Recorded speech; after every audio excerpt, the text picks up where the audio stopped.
going on, party people? What is going on? Glad to be here tonight, man. It is a Monday. It is December. This is the Soul Show, representing hip hop, Old Town Sound. Give it up for my man, Am. I am. Let's go. Let's go. Hip hop, All right. baby. What's up, bro? What's up, bro? Welcome to the show. Thank you. I appreciate it, man. I'm glad. You know what I mean? I like what you did with the place. You know what I mean? We try to do it big in Orlando, so you already know. No, absolutely, man. I'm glad. I'm part of this. I like what you've been doing. I know we spoke about this a while ago, so you've been real consistent with it, and I like that. So salute to that. I commend you for that. So I definitely, I'm glad to be here. Hey, bro. Well, I appreciate that. Salute back to you, man. I mean, you definitely been doing your thing out here, and it's a beautiful thing, man. Because when we're talking about hip hop, when we're talking about the culture in Orlando and pushing the culture forward, man, you got to be included in that story because you've been making a lot of noise, especially while I was gone, and I come back to the city and I see you doing your thing, man, and I just think that's such a great thing for the city because um, we do need a diverse approach to hip hop. We do need all of the cultures representing in a great way and doing it up big time, like you've been doing. Um, and shout out to Swarm in the background, still trying to get him on the show, bro. Uh, but yes, shout out to Swarm in the background. Um, but yeah, man, you represent that sound of Orlando. But before we get into that, let's begin at the origins. Let's start at the very beginning. Okay. How did you get into hip hop? Where are you originally from? And how did it all get started? All right. Well, I'm a New Yorican, I guess you would say, but I was born in Harlem. My family moved to Florida, late '80s. So I always, I was always in the mix. My family was in the mix when we was up in the city. And when we relocated, years go by, once my older brother got, I think he was like 12 or 13, he really started getting into hip hop because we had an older cousin that was into hip hop. He was like the first rapper, we knew. And from there, it was just something I would do to, get out the neighborhood and then stay productive. And also to hang out with my brother, so like if he was always writing, he was always doing something. So I was like, all right, let me try it too. But when we were kids, we would mess around and he got real serious with it. So that's how I got into it. As far as just trying it out, that's how I really got into it. My Right. brother, Migraine McNasty, OG Nice. legend. Nice. So you said you started getting into it in New York or down here? No. I'm just saying my family's from New York, so it was always in the house when we was kids. Like I was always Right. hearing my pops play Rakim, Big Daddy Kane. He was a real big Kumo D fan. I think that's probably his favorite MC. So I was always hearing either Kumo D or Rakim. And then when my brother was older, I would hear, Redman and Keith Murray and Nas and Wu Tang and stuff like that when I was a kid. Right. And then, when I was younger, Snoop Dogg was my favorite rapper just because he was named after Snoopy. So I was just all right. And then I just started listening to that. And then when I heard the album, I was like, wow, all right. Dope. But so like when my parents, they didn't really know, they thought Snoop Dogg was Snoopy the dog. So I had, my pops let me buy the tape. And they didn't know, it was gin and juice on there, Doggy Style and all that. So that's how I first got into listening myself.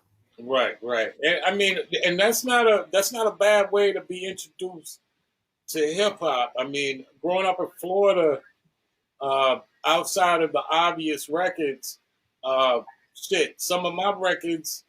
I mean, we used to jam out with Two Live Crew and Poison Clan and stuff like that. And those are the records. To your point, you couldn't be playing them too loud around the parents. We were jamming out to the NWA stuff like that. So Right. I mean, that's a dope intro. That was a great album. As far as hip hop is concerned, classic material. Yeah.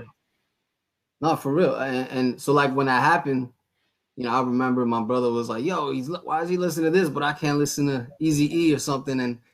And I was just like, "Yo, I just got away with it." But that's what kind of got me into it. And then early Nas albums, Wu Tang, and everybody was always listening to it in the neighborhood. So like on the east side of Orlando, where I'm from, my whole neighborhood was filled with people from New York anyway, or Philly, or Chicago, Jersey, and so it was just a melting pot of. Shout out to the east side of Orlando.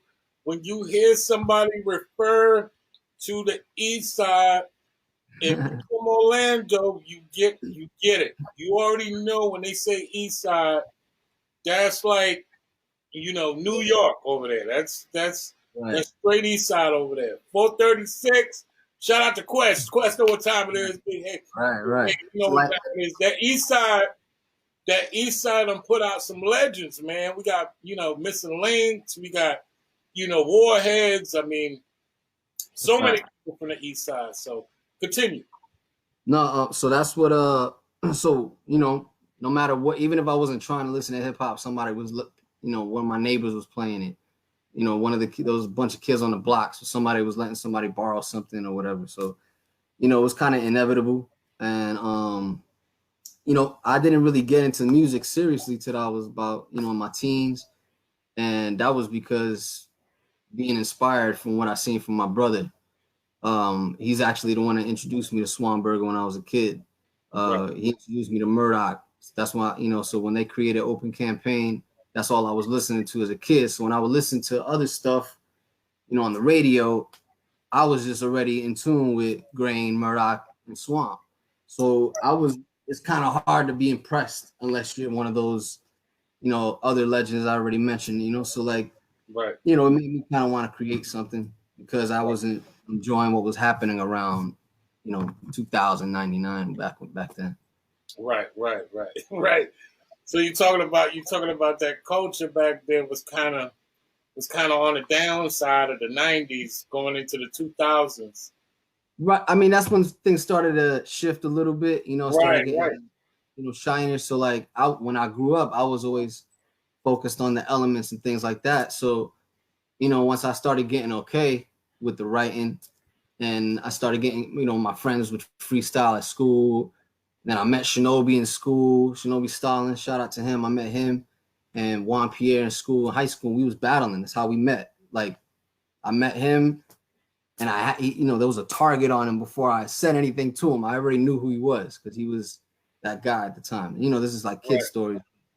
right. So there was always something that inspired me to keep writing. And then, if I wasn't writing, my brother would come back to the crib and ask me if I was working on anything, So like that's kind of how that started. And then that's what I started making beats every day. A lot of it early on was just to be told that I'm pretty dope by my brother and his homies and stuff. So Right, that's right. what I did, And talk about that because when we're talking about hip hop, a lot of people think money kind of validates you, but really, for a lot of us hip hoppers that grew up listening to this music, to this thing called hip hop, the money was getting those accolades from your people. Like if the people said you were nice, that was everything. Right. Like if your brother said you were nice, or shit, your sister or your friend, your best friend said you were nice, Yeah. that was just as powerful as that $10,000 cosign. You know what I mean? Right. Right. Well, like when I was early on, my older brother used to call in 95 Live and rap on the radio through the phone.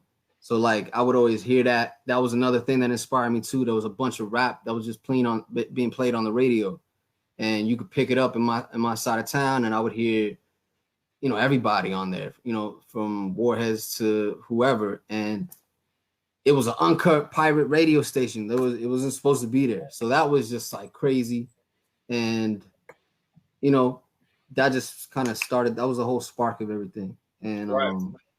you know, I thought I was pretty good at that time. You know, and I was a big fan of rapper A Plus, the young kid. So like I always wanted to be like a dope rap kid. You know, I just thought I would Right. be ill.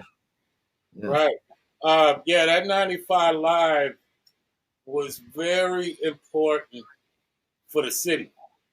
It was everything because at that time that 95 Live was doing its thing, it felt completely like we didn't have representation of Right. our peoples out here in the city. We just didn't. So, Right. shout out to the whole 95 Live crew. I used to rock on that station for a little while. I mean, it was just a great place for artists to not only play their music but inspire other artists uh, that were in the city to feel like it was okay to be from here, you know, Right. and have their own sound, you know. I mean, a lot of people. I don't want to say a lot. I've just seen a tendency of people. Might be kind of. It's not easy to claim a new city that's Right, not already on the map. You know what I mean? As far as because you always get, or I used to get, oh, you from where? So like, but that's what happens when you're trying to trailblaze and be the first person to rock in a little town in Maryland or something like that, and where it doesn't really happen often. right, So I was like, I got that. I got that. I know. Solila and them got that. Where it's like, where y'all from? But when you kill it, the other thing about that is when you kill it, they be like hyped. right, So, what? When I was on Sway, they was like, "Yo, what's going on out here? This is what?" And right. things like that. Like that was a bigger, you know, what's the word, man? That was just that satisfied that itch that I was like, oh, we're all right. Like they're tuned in a little bit. And then once Right. that happens, now it's up to everybody else to execute. Now we can go down the list of all the people that represent it now. But it wasn't like that 10 years ago, whatever, because, sometimes it had a negative connotation to it because of the parks or whatever you want to refer to, or other boy bands and stuff like that came out here musically, stuff like that. So, Well, but I mean, you represent it the right way, then they could be like, oh, if you could, you don't got to be the face of it, but just represent it. to your point, you take a mouse, you take a boy band, you take shit, palm trees. I mean, there's so many reasons why people don't say that they're from the old town grounds. Like there's so many reasons why people say it, which to me is like mind-boggling because you know when you think about coming out of a Miami or Atlanta or New York or an LA, you a small fish in a big pond. It's Right. very difficult to stand out for what you do. And Right. just like it was for Miami, it took a long time for Miami to kind of develop its own way of doing things. And it took, to your point, pioneers, legends, heroes who were like, man, yeah, y'all cool and everything, but we got our own thing down here. And I think we're at that moment in time where Orlando's kind of stepping into the forefront when it comes to that mindset. Are we going to be Cleveland? I mean, we got more than just one group over here. I mean, shout out to Bone, but I mean, it's not like Cleveland. It's not like Omaha, Nebraska, or something. We got Right. so much talent down here. It's just insane. No, But it takes that first few people to say, you know what, bump that. I don't care. I don't care what's going on. I represent the ozone. You know what I mean? Like, and people will feel that. Especially if the stuff is good. They'll be like, yeah, we from the ozone too. Just like they be hollering Magic. Magic be losing every damn game damn near. But, look, you know, man, we used to that like the whole ozone, just the term ozone. You know what I mean? Like I would always go to places and say that even I'm talking about when I'm not in the city. So like people be like, where? And then I would say Orlando. And then I'd be hearing it now where people be like referring to us as that, which is they don't have to. You know what I mean? They used to be big on that way back, but like it's dope that they were like, oh yeah, like that's the AKA already. You know what I mean? So that means that whether it be me or Cap was traveling a lot. Shout out to Cap Callis and Red Simpkins. They were doing a lot of early touring and stuff like that. And I've gone to different cities and be like, oh yeah, we know about so many of y'all because we met Matt Ills or we met whoever. And just because everybody goes out and does it on their own, so like little by little, it's gonna be that people know already. Right. But I've seen it myself where it comes back. So like Right. I run into somebody and they be like, "Oh, you from?" I'm like, "Oh, I'm from Orlando." But like, "Oh, Ozone," or and things like that. You know what I'm saying? And it's you don't think people are looking, but they are because when I go to different cities in the state, I went to Sarasota, right? Had some shows out there, and they were like, "Oh, you from Orlando? Oh, y'all the music city." Like other places in the state view us as the the standard. That's the bar to beat. You So said a mouthful right there, bro, because what you're saying in its totality is ain't nobody gonna respect you if you don't respect yourself, right? Like the people out here seem to think when they're here, it's like, oh yeah, this is whatever, this is whatever. But like you said, you go to a Tampa, you go to a JV, shit, you go to Miami. They'd be like, where you from? You know, I mean, we because I when you go to Miami, Miami people they think different, they move different, which is cool. But when you say you from Orlando, shit, they don't look at that shit like it's whack. Like, oh, you from uh, okay, okay, uh, I feel you. I see where you're going with that. But that's what Orlando has always been about. Shout out to all my legends, the Magic Mikes, the MC Boo's, the Beatmaster Clay D's. You know what I mean? Like all of the people that have been doing a thing tremendously here have been representing the old zone from the beginning. This place ain't been no joke forever. But no, you sound like you don't like where you from. It's like anything else. They only gonna respect you as much as you respect your shit. So if right, you don't got no respect for it, and they from New York, and they feel like you respect where they from more than you respect where you live, I mean, shit, that'd be, who roommates with that person? Like who right. lives with that person? You know what I mean? Like it's just a mind frame at the end of the day in which, once again, you have to think of yourself as the trailblazer. Like, okay, I may be the only one doing it right now, which is impossible, but I'm representing my city, Right. whether they see it or not, and I'm gonna bring this entire city on my back, and that's what really we are looking at future Yeah. wise, rolling into 2021.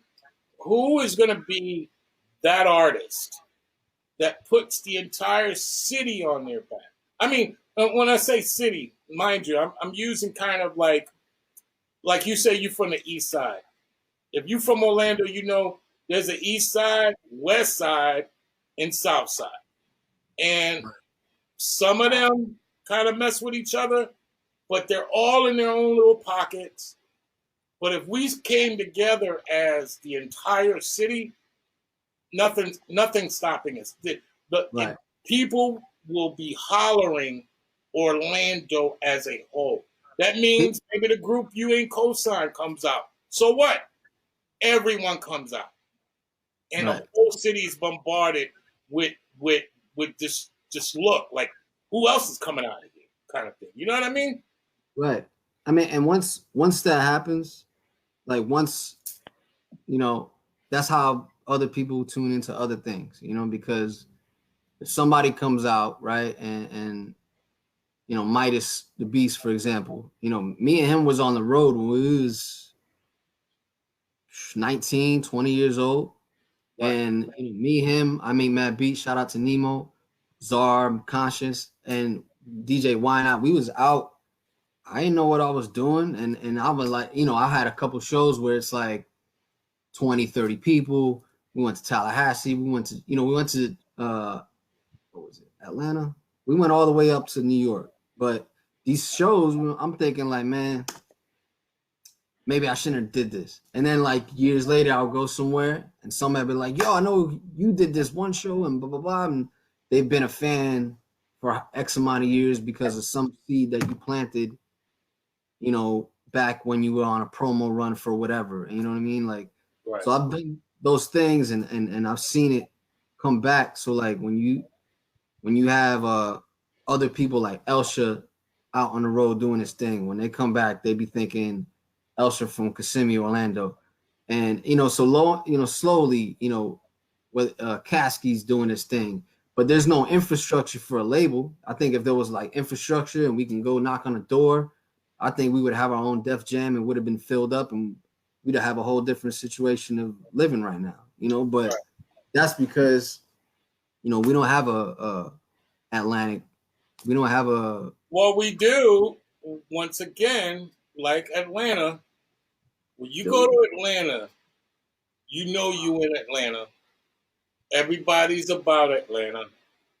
And it came a long way because Atlanta used to be the place that Orlando was. Because people would come to Orlando from to Atlanta from New York or LA, and they would big up their stuff. Shout out to Too Short, shout out to, all the pioneers that kind of came to Atlanta, and when they first came there, it was about their sound. But that movement, that transition happened, and then it was a wrap. Everyone was about Atlanta, and those labels that were sitting there for so long, they started signing everyone from the city. So we got to be at that space where we're like, okay, I know I don't rap like these people over here. Like I know I ain't rhyming like the Pine Hills guys. I know I ain't doing all of the stuff that the South Side is doing. But if I just represent the entire city and bring everyone to the table, you know, for a record label, for any kind of infrastructure, you want to know that everyone's welcome, and that's where we need to take. We need to turn our city into an entire team. Is my philosophy. Like, how do we turn our city into the Magic, as what the Heat did for Miami? They turned that entire city into a team. The same thing for the Hawks, the Falcons, what they did for Atlanta. Once you turn that city into a team, it's very difficult for the businesses to stay quiet and and kind of just be there. We've been had reps with Def Jam here. We've been had reps with Atlantic here. They just seem like everyone else. They go to different cities, to get to or they told their artists, just say you're from Miami or say you're from Atlanta. We good. I mean, but like if they've been here, they think they've been had their ear to the street, but I've been doing this for 20 years, just myself. You know what I Right. mean? So I know that they ain't hear half of my whole crew. I know that. You know what I mean? Maybe they're not looking. You know what I mean? They're not. I know they wasn't going to our shows. You know what I'm saying? I know I was consistent throwing events from 2005 to 2012. You know what I mean? Like almost every single month. You know what I mean? Right. Literally. You know what I mean? Back to back. So Right. like, I know there was certain things that I'm like, I was trying to figure out where they at. You know what I mean? Because I knew there was certain things, certain people around, but then, but back to what you were saying, we've always had Pro Style and Nasty out here. We've always, Right. I've never really had a conversation with Nasty. You know what I'm saying? So like maybe those things they don't cross paths for whatever reason. Shout But, out to Nasty. shout out to Nasty, shout out to everybody. You know Yeah, what I mean? I don't, one thing, right? Orlando's spread out. it is. It's hard to be in all these circles. If you got circles here, here, here, here, here, you can't. They're not intersecting. They're not. Right.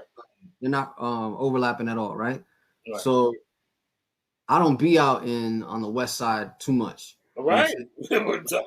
You're making it the exact point. But now think about it like this, right? If you when you go to New York, when I'm in New York and I'm uptown, if we need to go downtown and go somewhere, we take a cab and you on the same, you go down one street, a couple miles, and you downtown, you know what I mean? And you need to go do whatever you need to do. You need to go back to the Bronx, you take a train, you take the express train, you back up there. So like when you go to the project, right? Everybody's hanging outside.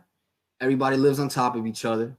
Everybody's in this proximity versus Florida where somebody lives in Kissimmee and then my homie lives downtown.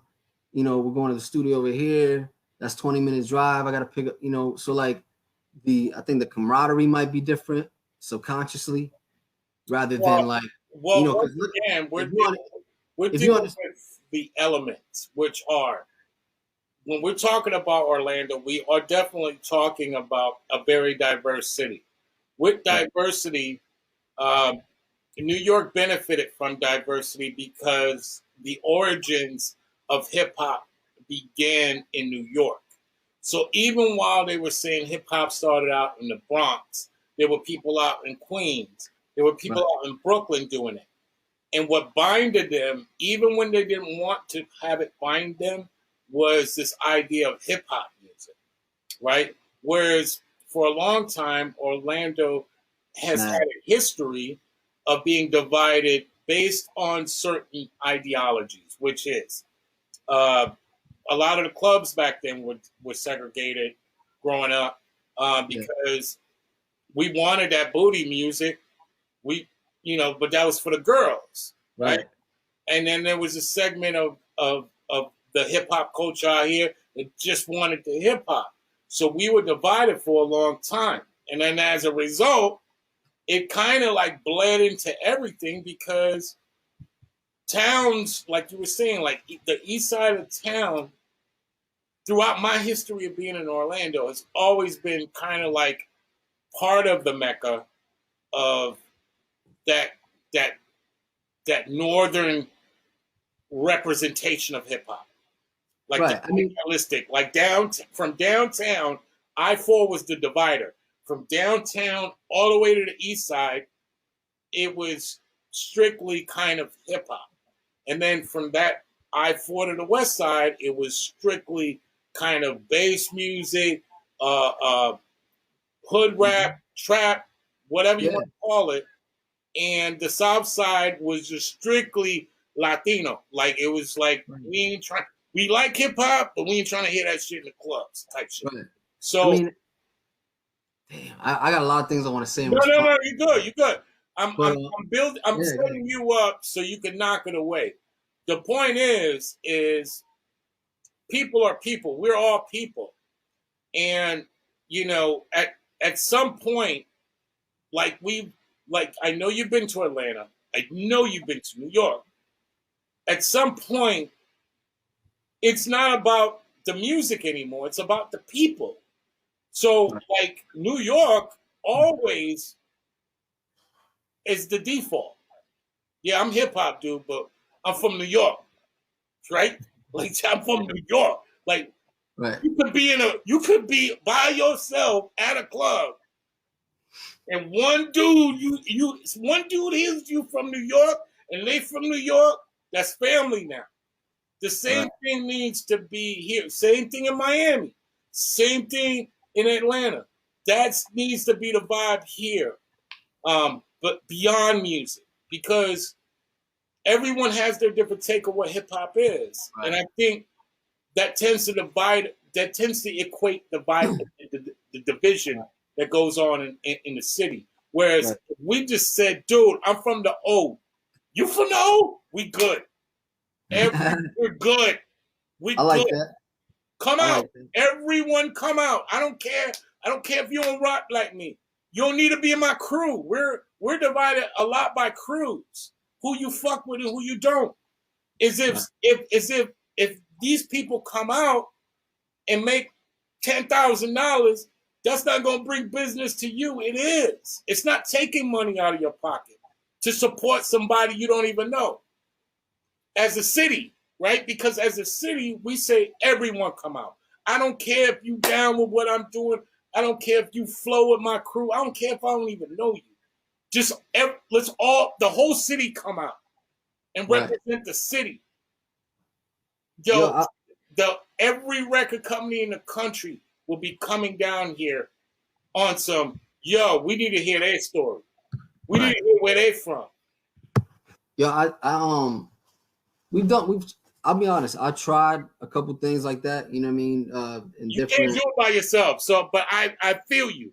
I No, no. I've tried. Listen, I've tried with people and right, not announced that I'm doing things behind the scenes right, because even sometimes when it's who's part of that, there might be a misconception of whoever's involved. You know what I mean? So like I've done things behind a certain brand to help other people do certain things, and I'm right, not I'm not in it for money. I'm not in it for nothing. You know what I mean? If anything, right, let me in the show free, whatever. You know what I'm saying? But right, other than that, who needed whatever needed to happen needs to happen. And right. I've always been uh aware of that because I came up as a kid. Like I said, I would watch X144 do shows. I would watch, Shout out to X144. Let's go. so I'd be, I think one of my first shows I ever went to as, of age was a local hip hop show. I didn't care about going to the club. So like I would see things and I'm like, damn, I saw how it was when we had the radio station. I saw how it was when there was grind time here. I saw how it was when there was freestyle battles every month. I saw how it was when everybody was touring. I saw how it was when certain people got deals and what happened. And so like, but at the same time, on the flip side, right? I've been out of town by myself, literally run into somebody from Orlando. Yo, what you doing out here? And we chilling the rest of the day. Like, or the rest Right, of the time I'm out there, like, yo, who you with? Oh, you with us? Yo, let's go. Let's do it. Yo, you want to get on? I got do 10 minutes, whatever. I've been in those situations and I've seen it. That's why I'm able to not uh judge somebody so much off of how they MC, you know what I mean? Because right. I really don't, at the end of the day, it's not affecting me. If I was a battle rapper, that's how I used to think because it was always a competition. But like, in reality, you know what I mean? You squad up. And that when I seen that happen, when I was on the road, I was like, damn, I started looking at things a lot different. That's when I started being more receptive to more Right, than just my homies. You know what I right, mean? Because when right, I first started, it was all about just me and the homies. You know what I'm saying? And right. me and my brother, a bunch of homies, J Biz, and the whole crew. And I felt a ceiling at some point as far as like the outreach we can get. You know what I mean? And so we started reaching out to more people, and we started getting larger turnouts and things like that. And it became, it's like a selfless thing. You know what I mean? Like I've gone to It's, shows, man. it's amazing what happens when you're inclusive. Right.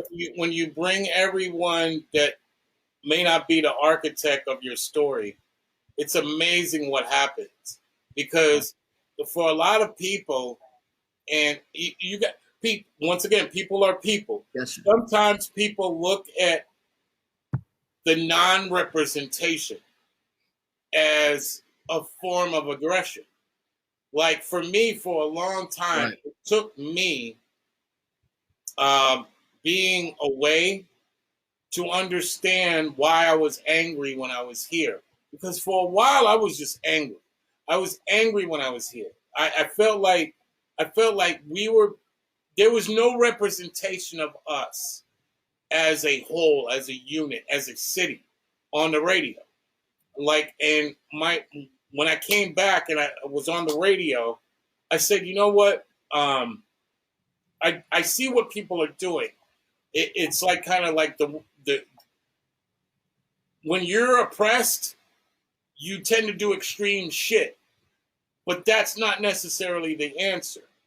So when I came back, I was like, instead of just playing an entire show of local stuff, which to me that doesn't say much about our city, why don't we play our stuff with the stuff that's out to show that they can hang with what's going on out Right. here, and not just be playing an entire show of local people because that doesn't show that we respect good shit. We're saying to everyone that you know it's only about our stuff, which is fine, but we need to be about all of us.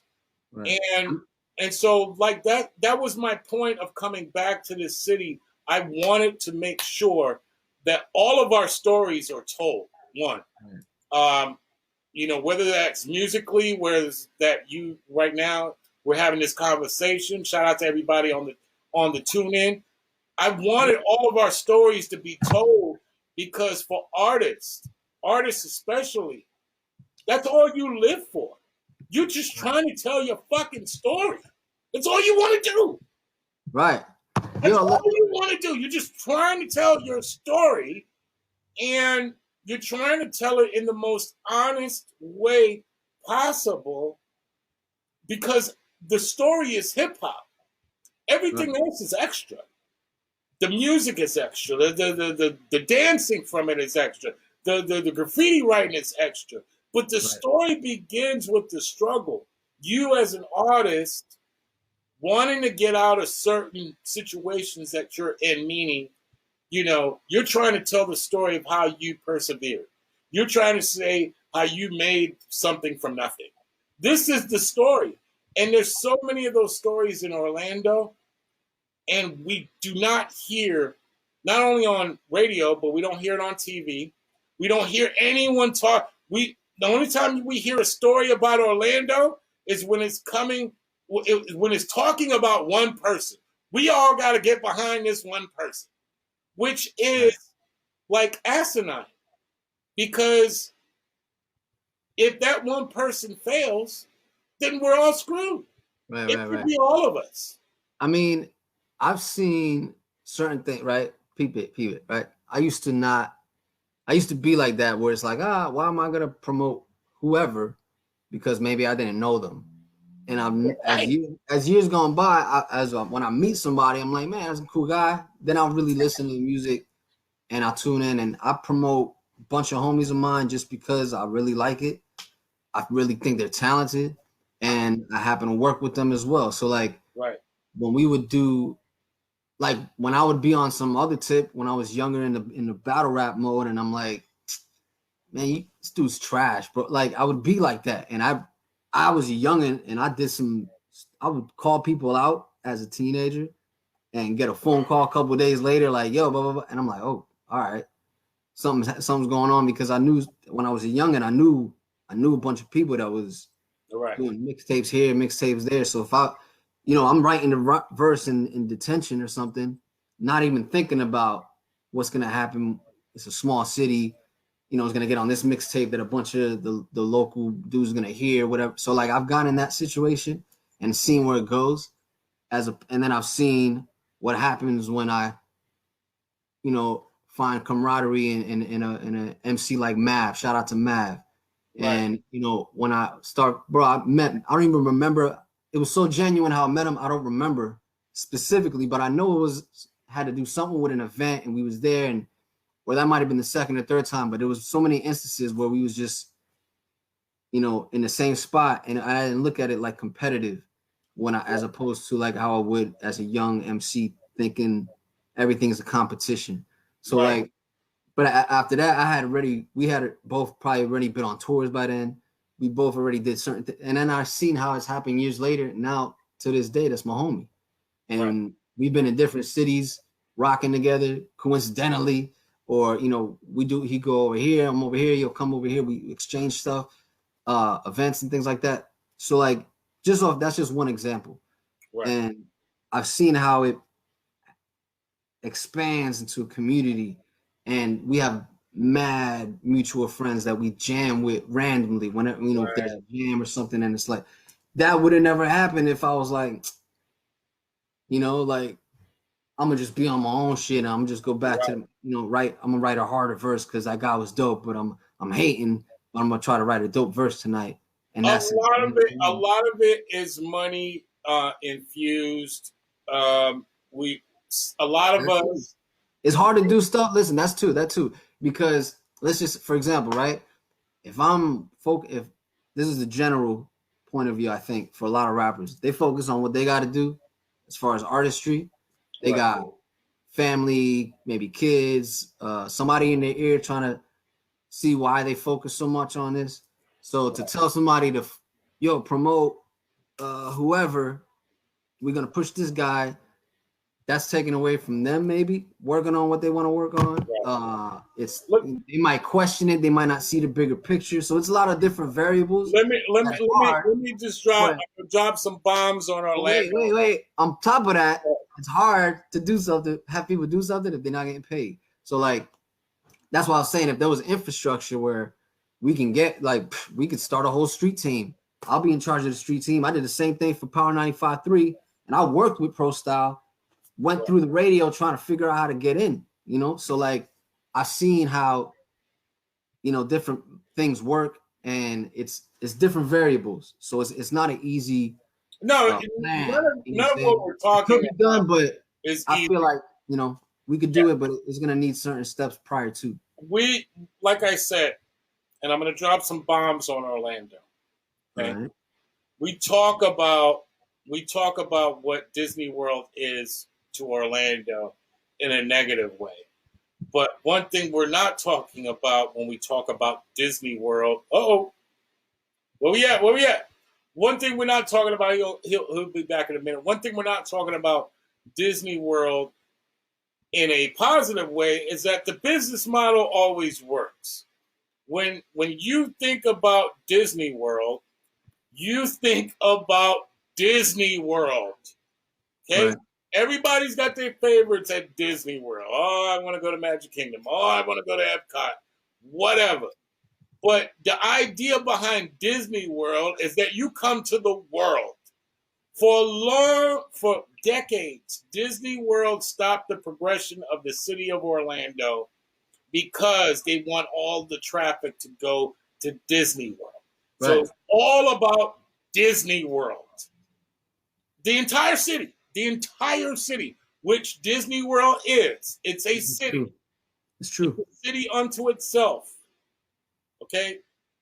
They knew once you got onto Disney World property, you're not leaving Disney World. It takes you literally an entire day to walk Magic Kingdom or to walk whatever.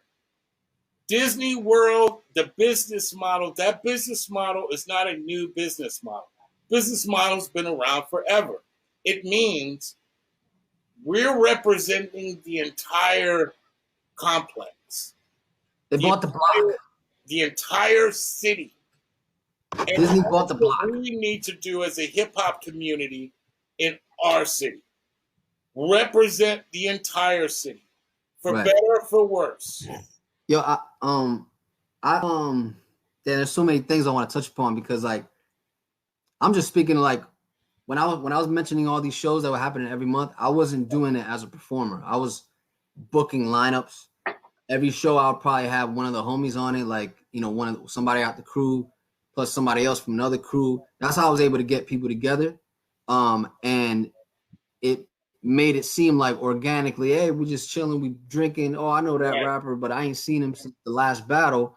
But oh, he's cool. You know what I mean? Like, so that's what I would go in and do. You know what I'm saying? So it was me, Beat Ministry, Vets of Ken. We would think about, all right, let's get Midas on the bill.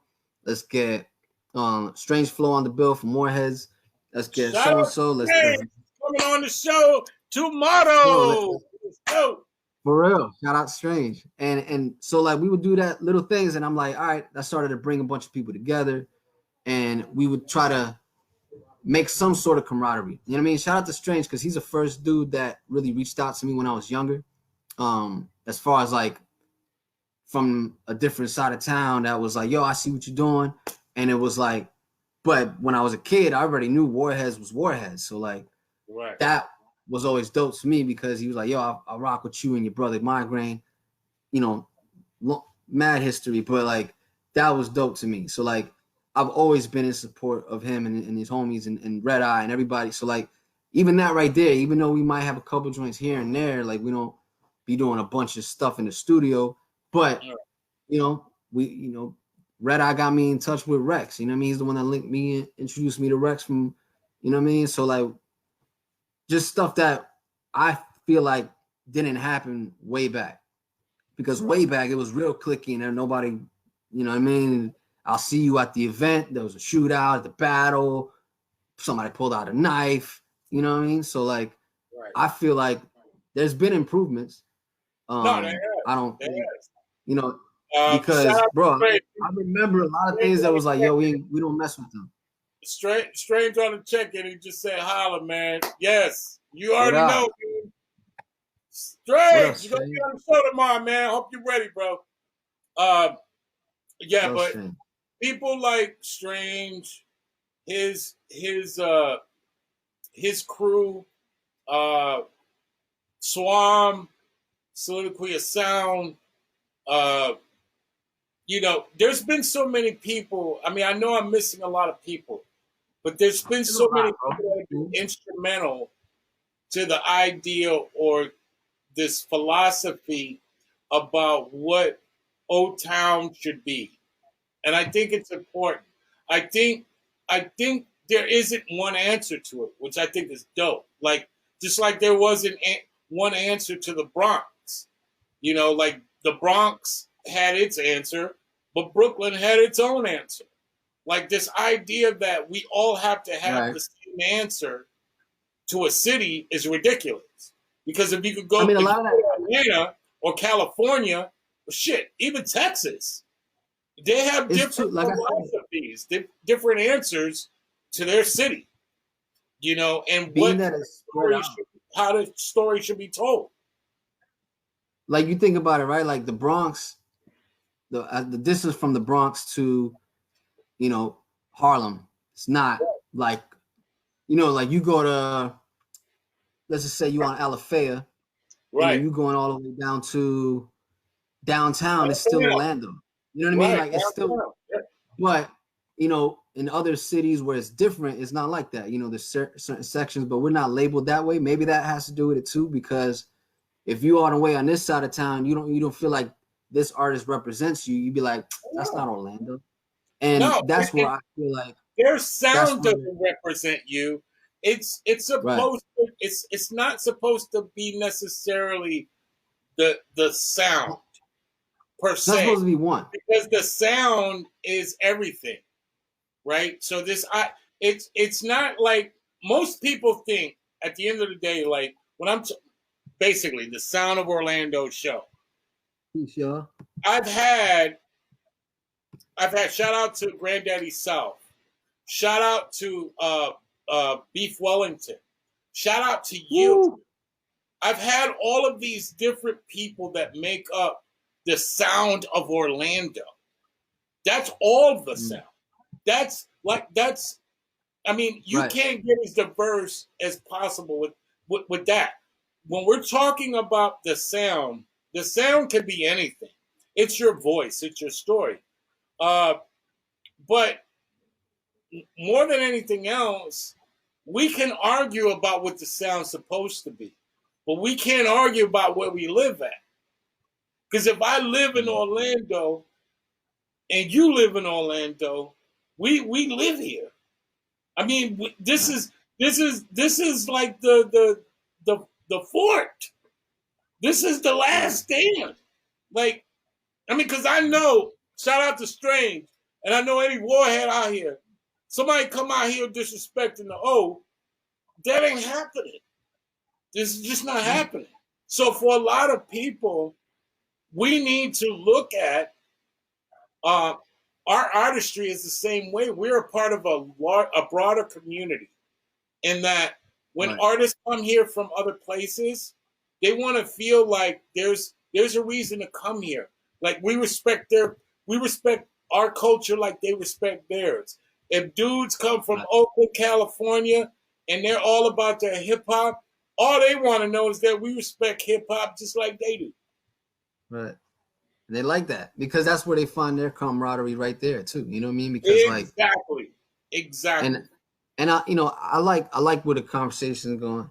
I also have different point of view perspective because like I moved out of town. Right. The last 5 years I didn't live in Orlando. So I moved out of town.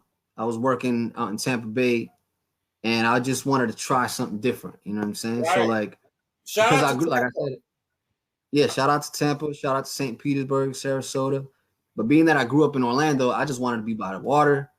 I had a better job opportunity. Um, I was right by the water, bro. Like it's breezy, it wasn't too hot, it was dope. And I just started venturing out, right? And I would go to shows in Lakeland, Gainesville, Sarasota, Bradenton. We did gigs in Tampa and Ybor City, and Melbourne. So like these little places, right? You go to these places, and the people in the crowd be like, because nobody goes there and does shows in these little areas. So like we Right. do, so and I've met some amazing people out there. You know what I mean? So like when Yo, I and, started and, getting. and let's not get it twisted. Shout out to Tampa. Shout out to DJ Sandman. I'm still trying to bring you on the show. Uh, Tampa's got a hip hop like culture there that is rival to Orlando. They don't have the people, they don't have the kind of population that we do, but there's a lot of legends that not only live there but bring a culture to Mhm. there that's kind of like to its own. Like we don't even get to have Right. what they have down there. Right. I met shout out to DJ Casper, shout out to shout out to everybody from Old Dirty Sundays. Everybody from Old Dirty Sundays, shout out to them. Yes, You can hear me? talk about it. All right, so Yeah. peep game, right? So I would go out there and I would go. Shout out to H, a promoter, MC out there, and he threw this event every Wednesday. It was called the Cipher, and it was basically like a showcase. And I remember reading about it, in my early 20s, and I never went out there, but I just seen this thing always happen and always happening, and it ran for like 15 years, Right, and it's nothing different than what I was doing when I had spit camp battles or we was throwing our own showcases. right. And when I would go out there, right? Why did I go out there? I forgot why I first went out there. I think I had a show, or Swan might have had a show, or Swan had a beat something. My bad. Rap battle. I went out there with Matt Ills and Rugged, and I Shout out to met people. I Matt met Hill. Laws. So peep game, right? So I would meet these people, Spanatola. I would meet these people when I was a youngin, and then I went back out there and I started. There was a larger thing. There is a scene out there. Do not get it twisted. The Sunday shows that I know it's COVID now, but the Sunday shows will be packed every single Sunday. Shout out Yep, to Lazy Afternoon or ODS, but you know they would, because like I said, you go to a city where they're fiending for something like that. You're in the South, so there's not really too much dope old or something like that. They do it consistently every week, every Sunday, and they book a DJ. They'll have DJ Bizarro. They'll have Evil D one week. They have DJ sure. Newmark. Charlie Chase. Shout out Oh, to Charlie Chase. You know, yo, Lord shout out to them. Finesse. Like they've had Listen. people down there. Right. Yo, shout out to all the DJs I mentioned because they keep it going every single. It's been like eight. I did the 5th-year anniversary. I think they just went on 8 years, and I Right. met them when we did gigs at AKA Lounge back when I Hey, was. hey, Listen, it all stems from those days. You know what I mean? Like he met a DJ. They started doing things. They built a relationship, but they met at one of the jams we threw when we was young. You right. know what I mean? So like they don't look at it. They don't look at Orlando like, man, that's a city of people that don't know how to vibe together or something like that. They Oh look hell at it. no, no, no, no. They look at it like, yo, we need to follow that formula. You know And what? You know they what got a lot of Tampa events out reminds there. me of? You know what Tampa reminds me of? Like for a long time when I was growing up here, uh, Tampa reminded me. Tampa reminded me of like the Kansas City of Florida Yo, because uh, it was like in the middle of Miami and Orlando, and for the longest time they were just glad to be in the middle. And then towards like 2000, maybe even 1998, they started making steps to kind of make themselves their own kind of city instead of it being like the midway point between Miami and Orlando. Uh-huh. And over the years, Tampa's come a long way. Shout out to Sandman for always representing hip hop out there. Shout out to DJ Eakin, who's my boy. There was a lot of instrumental people that said, we're going to make this place into not only just a party place, but somewhere where hip hoppers could go, like the Noise, the Charlie Chase. There's so many hip hoppers that located to Tampa from New York, from the West Coast that live out there. It's just insane. A lot of people don't realize Listen, people that live out. I started that wave, Rome. I started that. Back in '89, I was like, yo, we're going to Florida. Now everybody's coming now. You know what I mean? Talk about it. So like, yo, but for real, like, I met mad people and they just like, oh, what's going on? Yeah, I'm in town. I'm in Florida, but I'm in Tampa. I know you live in Orlando. I'm like, yo, go over here, and something's going on. So like, there's a lot of dope producers out there. There's a lot of dope rappers out there, but I've been beat battles in mad cities. Tampa's got some fire producers. Yeah. Shout out to JK1 the Supernova. The Shout Bird, out to, like you said, the Bird. I mean, they got some stuff out there, man. I mean, Pinellas County. Shout out to Hillsborough. I mean, Tampa represents. Check it out. So so Pinellas, right? Pinellas is St. Petersburg. Yeah. So about 20 minutes, 15 minutes after Tampa is St. Petersburg, which is basically like an island because you got to get on the bridge. You got to get on one of the bridges to go over it. Right. It's like going to Clearwater, right? So when my job was right by the airport, so I was literally right off the water, and I go right to my crib. But I didn't live in Tampa. I lived in St. Petersburg. So when I go to St. Pete, there's a whole nother city of rappers and producers there too. There's shows going on, and that commute from Tampa to St. Pete, not people from St. Pete don't drive to Tampa as much, and vice versa, because they don't want to make the drive. But me coming from Orlando, yo, there's another city 10 minutes away. Right. I'm gonna drive there. I'm gonna go. They got an open mic. I'm gonna go drive there. I'm gonna go body a show. Then tomorrow I'm gonna come back over here. Then I'm gonna go back to Orlando, and so on and so forth. So like, that's what kept me occupied. You know what I mean? Yeah. And that's how I started meeting everybody from different cities, and DJs and producers and promoters and things like that. And that's why I'm able to say, I go to these places and they speak highly of us. They speak highly of whoever, bro. Like anybody you name, they know about. Right. They're not focused on, what we would be focused on, because talk about it. Talk about it, brother.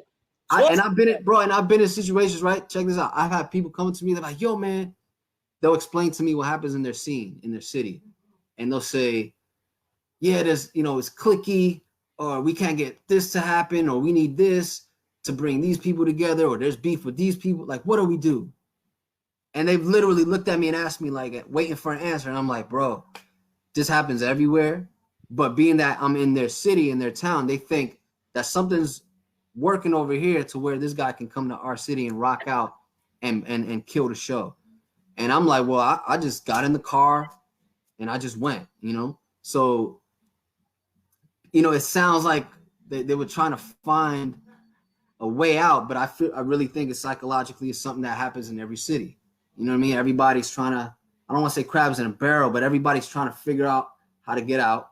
And the same roadblocks that we run into. I love what you just said there, man, because that's everything right there. But when it all boils down, we like to humanity likes to make things more complicated than they actually are. When it all boils down, bro, we are all family. We represent hip hop culture in our own way. It's just like you being able to talk Spanish while somebody else is talking patois, right? Like this idea that we're different only by what we feel uncomfortable with. But as soon as we feel comfortable around it, we become one. This is what the city is in need of. All of Right. us. We all play a role in it. I'm not going to be able to do it by myself. Just like you ain't going to be able to do it by yourself. This has to be done in concert. We've had this. We're going to have that breakthrough moment when we say we tried all the other shit. It's not working. I know it works for other people, but it's not working for us anymore. It's not. It's just not. It's not conducive to where we all eat. Just like COVID showed us. It don't matter how much money you got. You get sick. You done. What's your money gonna do for you? You still gonna be in that hospital bed alone, right? Like we're thinking we need to have the answer, but we're not thinking that we're part of the answer. So what Ooh, I'm doing I like that. is a part of your answer. What you're doing is a part of my answer. We're all blending to be a community answer to our aim. Right. No, I'll say. I want to say something that because we've been speaking about Orlando a lot, right? Now, Yes, specifically, sir. what I've done, right? Yes, sir. I went to. I got a homie. His name's Professor J from St. Petersburg. We were roommates for a couple years. He's a musician. He's an amazing rapper. He's a singer, gospel singer. He does everything. Um, we and another dude by the name of it was the last started happening. We would do an open mic every single every last Thursday in a month, and we created a community. Right, homeboy was from Sarasota. I'm not from St. Petersburg, and my roommate he was a homebody, so he really didn't go out too much. But we created this little community of people that would come out to see freestyle rap, and it was just basically homeboys doing the beatbox, homeboy singing, I'm rapping. Once he's done with the beatbox, he starts playing a beat, he's singing, and it was a constant 4-hour cipher nonstop. Kind of like Austin's, but if Austin's had 3 mics. So we're Dope. passing, I'm passing the mic around. And it stopped because of COVID, but man, I had people like, man, y'all ain't doing no more shows, whatever, whatever. And it's like a community of people. And Right. I seen it. And, shout out to everybody that helped me with it, because they were trying to figure out is it still do freestyle, make it easy. But it was something that showed me that it's still there's a thirst for it. Even though people might Come say it's not. on, bro. You know that, man. You know that. Of course, there's a thirst for it because once I again, think that hip hop is shirt and shoes. You can't get into nowhere without shirt and shoes. Hip hop is shirt and shoes. It just is. Like you have, we're united by the having not more than we are with the haves, because the have-nots know what love is, know what empathy is, know what the struggle is. Know what it is to give, to do something totally spontaneous and right, expect nothing in return from it. They're like, that's really hip hop. That's the hip hop that's really organic. It's creating something out of completely nothing. Like there was no reason for you to do it, and you just developed this new shit, and all of a sudden, I mean, the origins of hip hop will always be argued, but when I hear all the explanations, even when I hear Cool Herc's, I had my man Jay Quan on, who's a hip hop historian. When I hear all of the origins of what hip hop is and the definition of taking something from nothing and making something into it, that's exactly what poverty and struggle is. Taking something that had no intentions on being that and turning it into that. This is This is what love does. When you have love for the city, man, you turn what could have been a potential enemy situation into family because Right. you're not united on their belief in you because y'all believe in the city. Yo, Y'all that's real, mutual bro. interest. Y'all Yo, believe man, in the story. bro, I got a homie, right? You ever been to Dunedin, Florida? Dunedin. I just seen a picture on Facebook. Shout out to all the Dunedin memes. How about that? Listen. My roommate, before I moved out of Orlando, right? We had a roommate, John Diddy, and he was like, "Man, I'm moving to Dunedin. I'm gonna go back out there." He started doing an open mic, just like I said that I tried, and he created the whole same thing. You go to the city now, bro, and there's condos everywhere. He created a whole nightlife off of something that he sparked. I feel like specifically because you would Right. go there and there was nothing happening. Right. Now they have condos and people are going there and they got like little cool nifty places to hang out because they know that the spot where the hip hop shows are, they know that this guy's gonna throw an event or something like that. Right. So, and I'll be honest, bro. We clowned him when he moved out the crib. We were like, "What are you're leaving Orlando? Like, we're doing all these events. That's just how we were thinking." But now it became another tour stop for when we do events.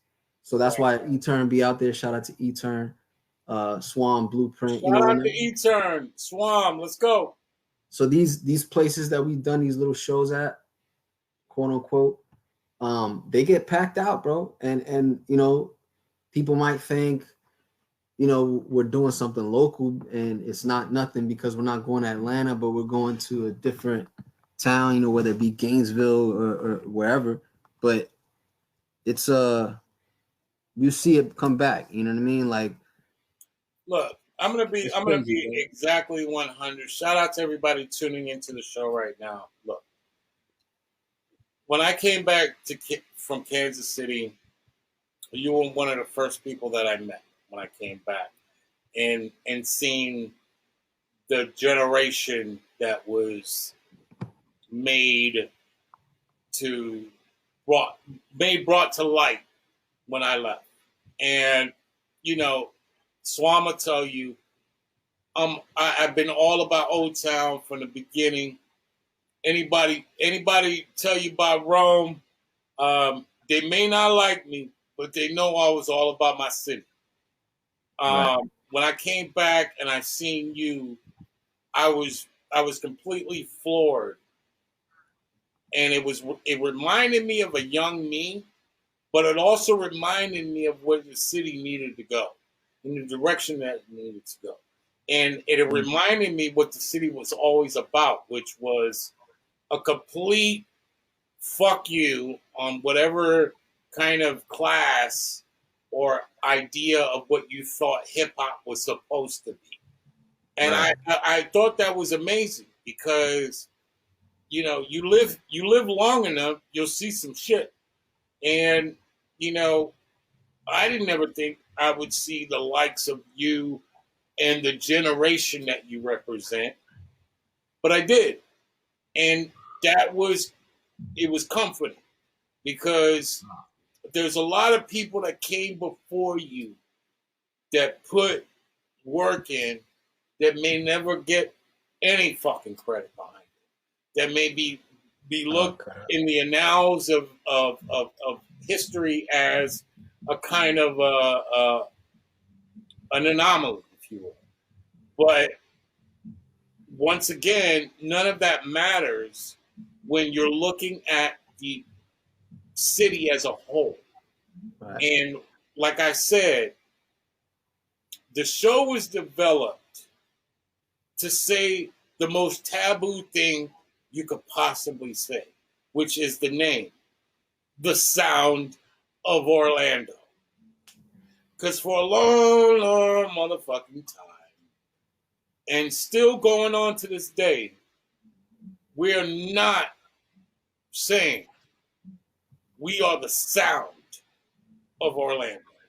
But when I came and I seen you and I heard, I was like, that motherfucker right there, that's the sound of Orlando. I know the sound of Orlando. Like I said, I may not be liked everywhere, but that's okay.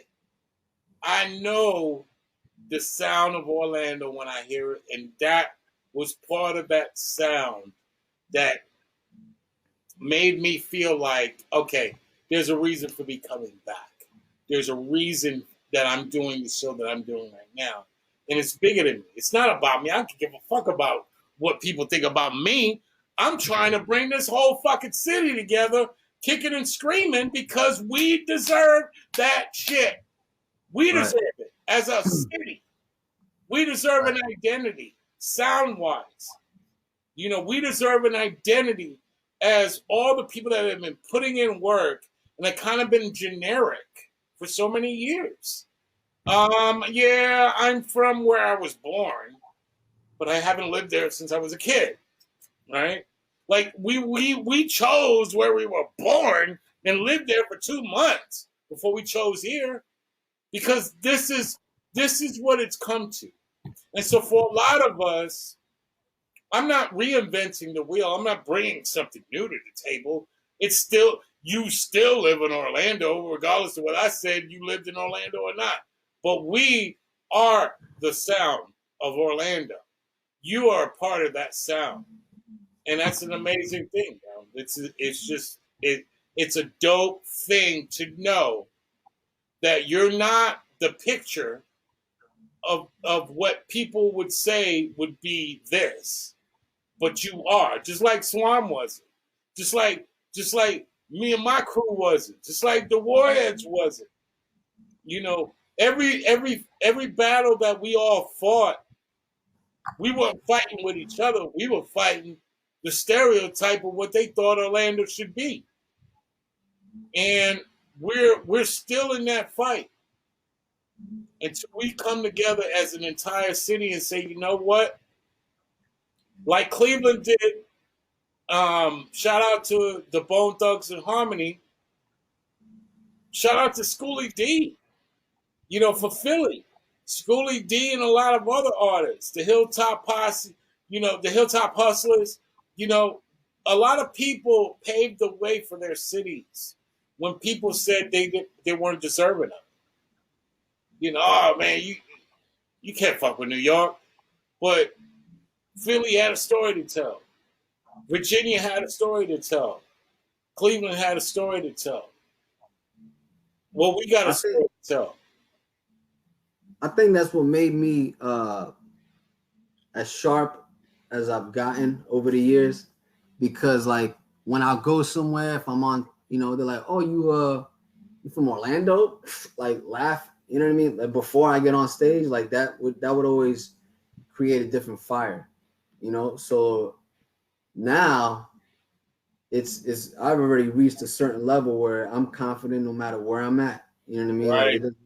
Like I don't care. I've had shows with some of the greatest, you know what I'm saying? And they've been like, wow, you know what I'm saying? Because so like I don't care what somebody says over here that don't ever go to a show or never listen to one song, you know what I'm saying? Like, so, but like, going back to what I was saying before, we don't know till you go out of town and you run into somebody that. How important your story is.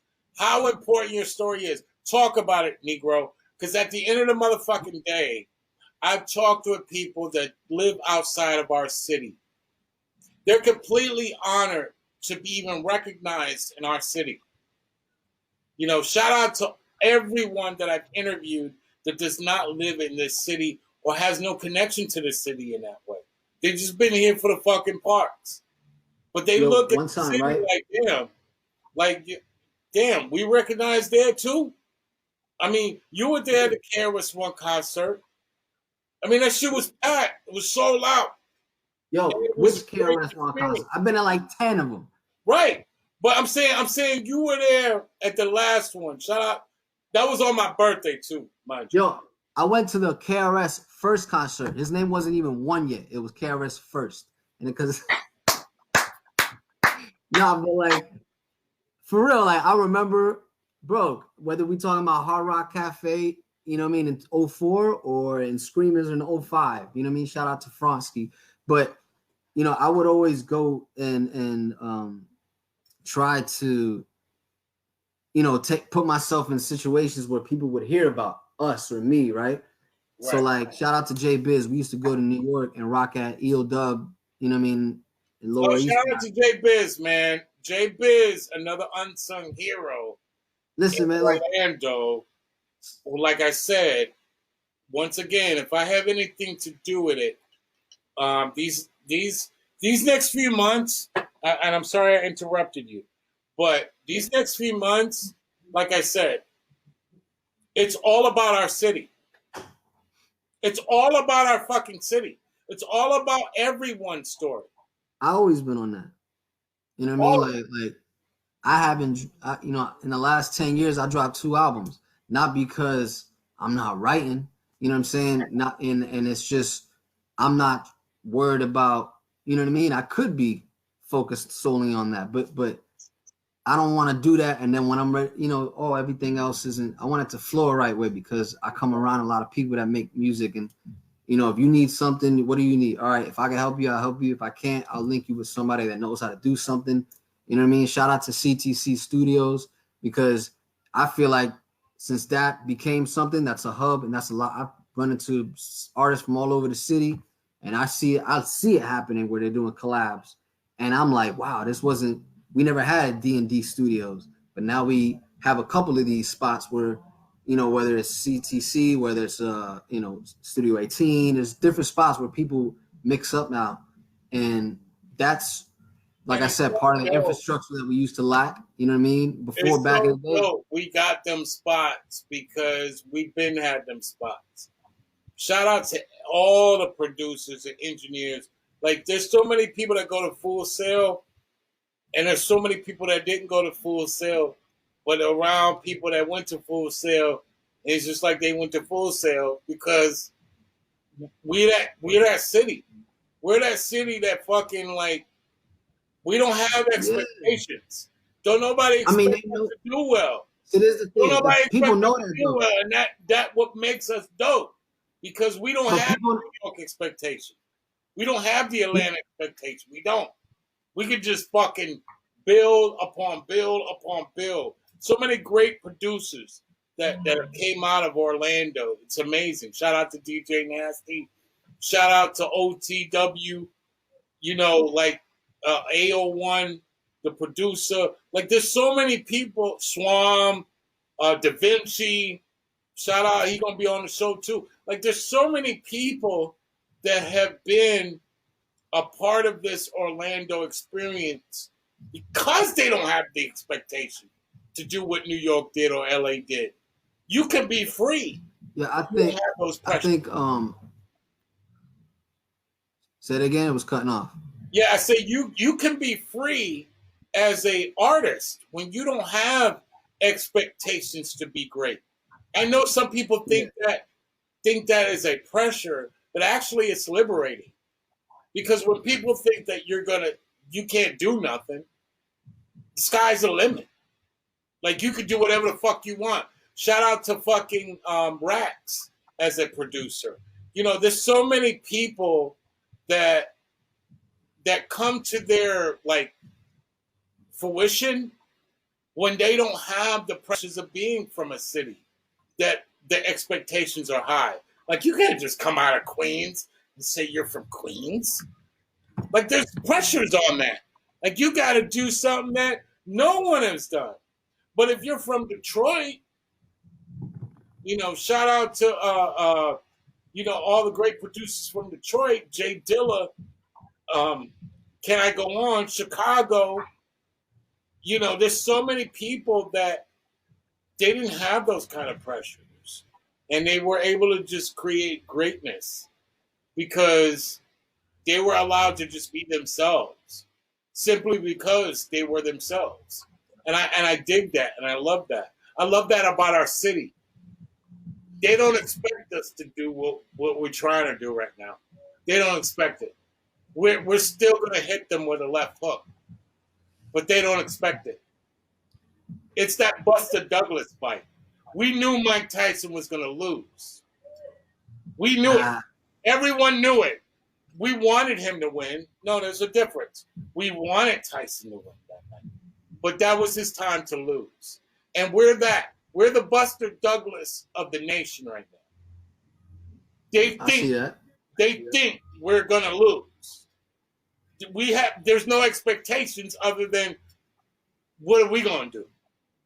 And Yo, we're the Buster Douglas of the nation right now. Listen, I hear that, and I also got killers in other cities that are ready. They're not from Orlando. Listen, they're not from Orlando, but they top notch. You know what I mean? Sir. I know a bunch of homies.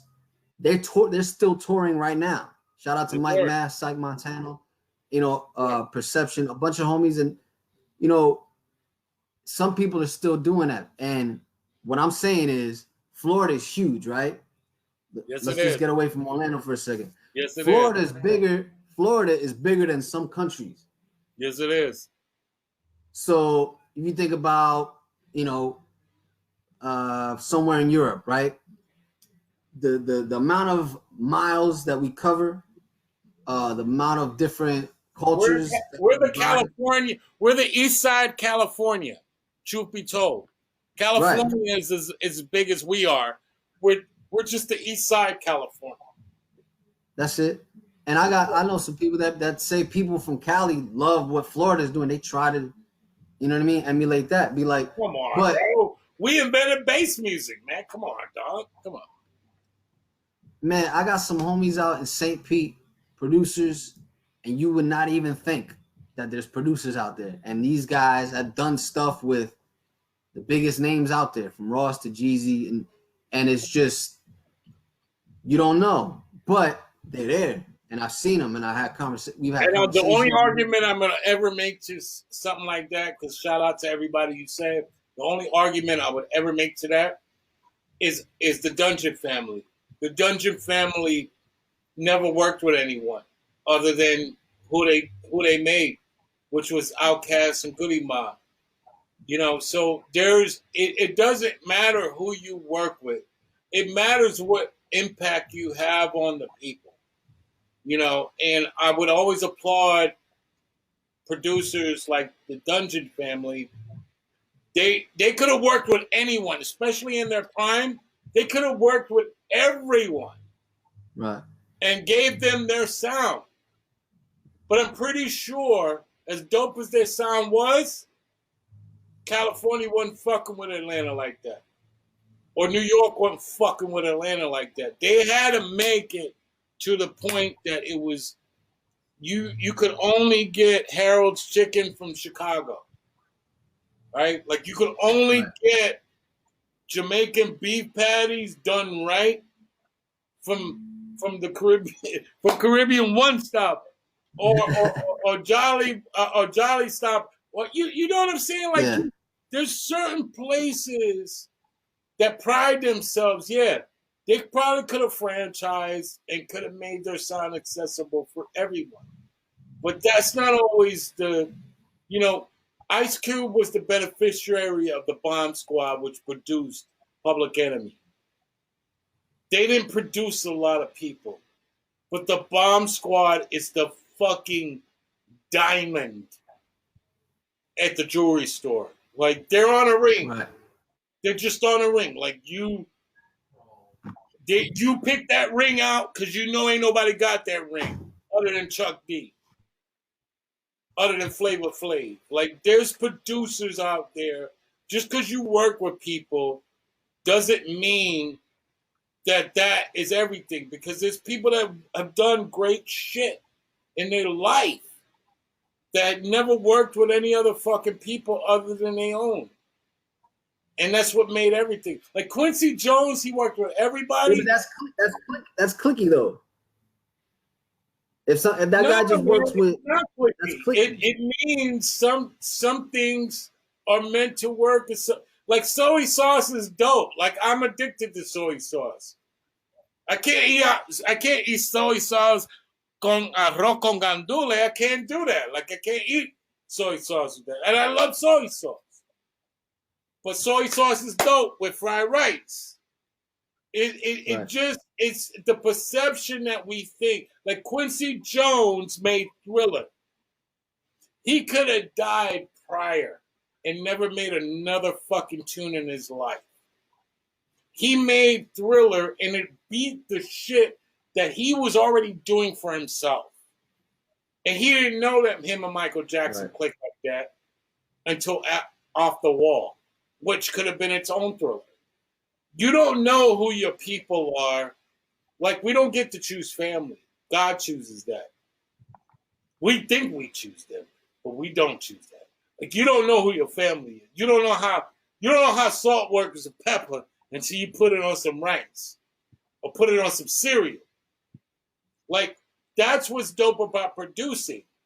Some producers work well with artists you would never even think they work well with. Like, I never thought Bomb Squad worked well with Ice Cube and would ever work with Ice Cube like that. But that shit worked. They were like, they were the everything that NWA had originally. Because NWA got a lot of their sound, Dr. Dre got a lot of their sound from the Bomb Squad. Right. But once again, it's a crapshoot like everything else. That's cosmic. That's like universal shit. That's like, you meet the right people, it's a wrap. It's a done deal. You felt like you've known them your whole life and you probably only known them for 5 minutes. We're not privy to that information. We just know it works. Right. Like, give yourself enough time, you touch the right instrument, you're a fucking master of that instrument.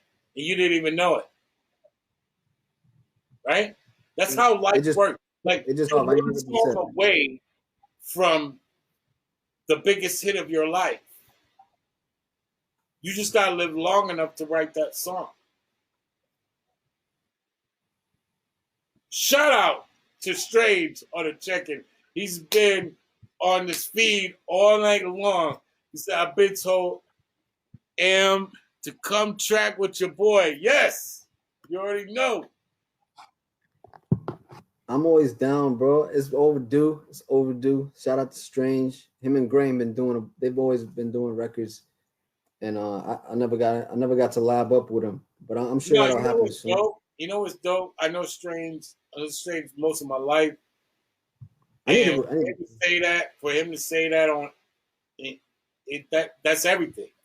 Because that means they respect exactly. They're just co-signing everything we're talking about right now. Right. Your story needs to be told. You deserve to have this shine right now. And, that's what's important right now. When we're talking about the city, you're a part of that fucking story, dude. I can't tell my story without you.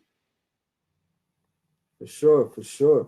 And look, man, I haven't released any music in a while, but it's there. Trust me. And man, I can't even put it in words yet, man. But if I got a whole album produced by Swanberger. Yes, sir. First and foremost. Yo, tell that dude I'm still bugging out over that fucking NPC performance he did. He was looking like a young Da Vinci when he was fucking playing that damn NPC. I'm like, dude, how many beats you got in it? It sounded like the NPC X.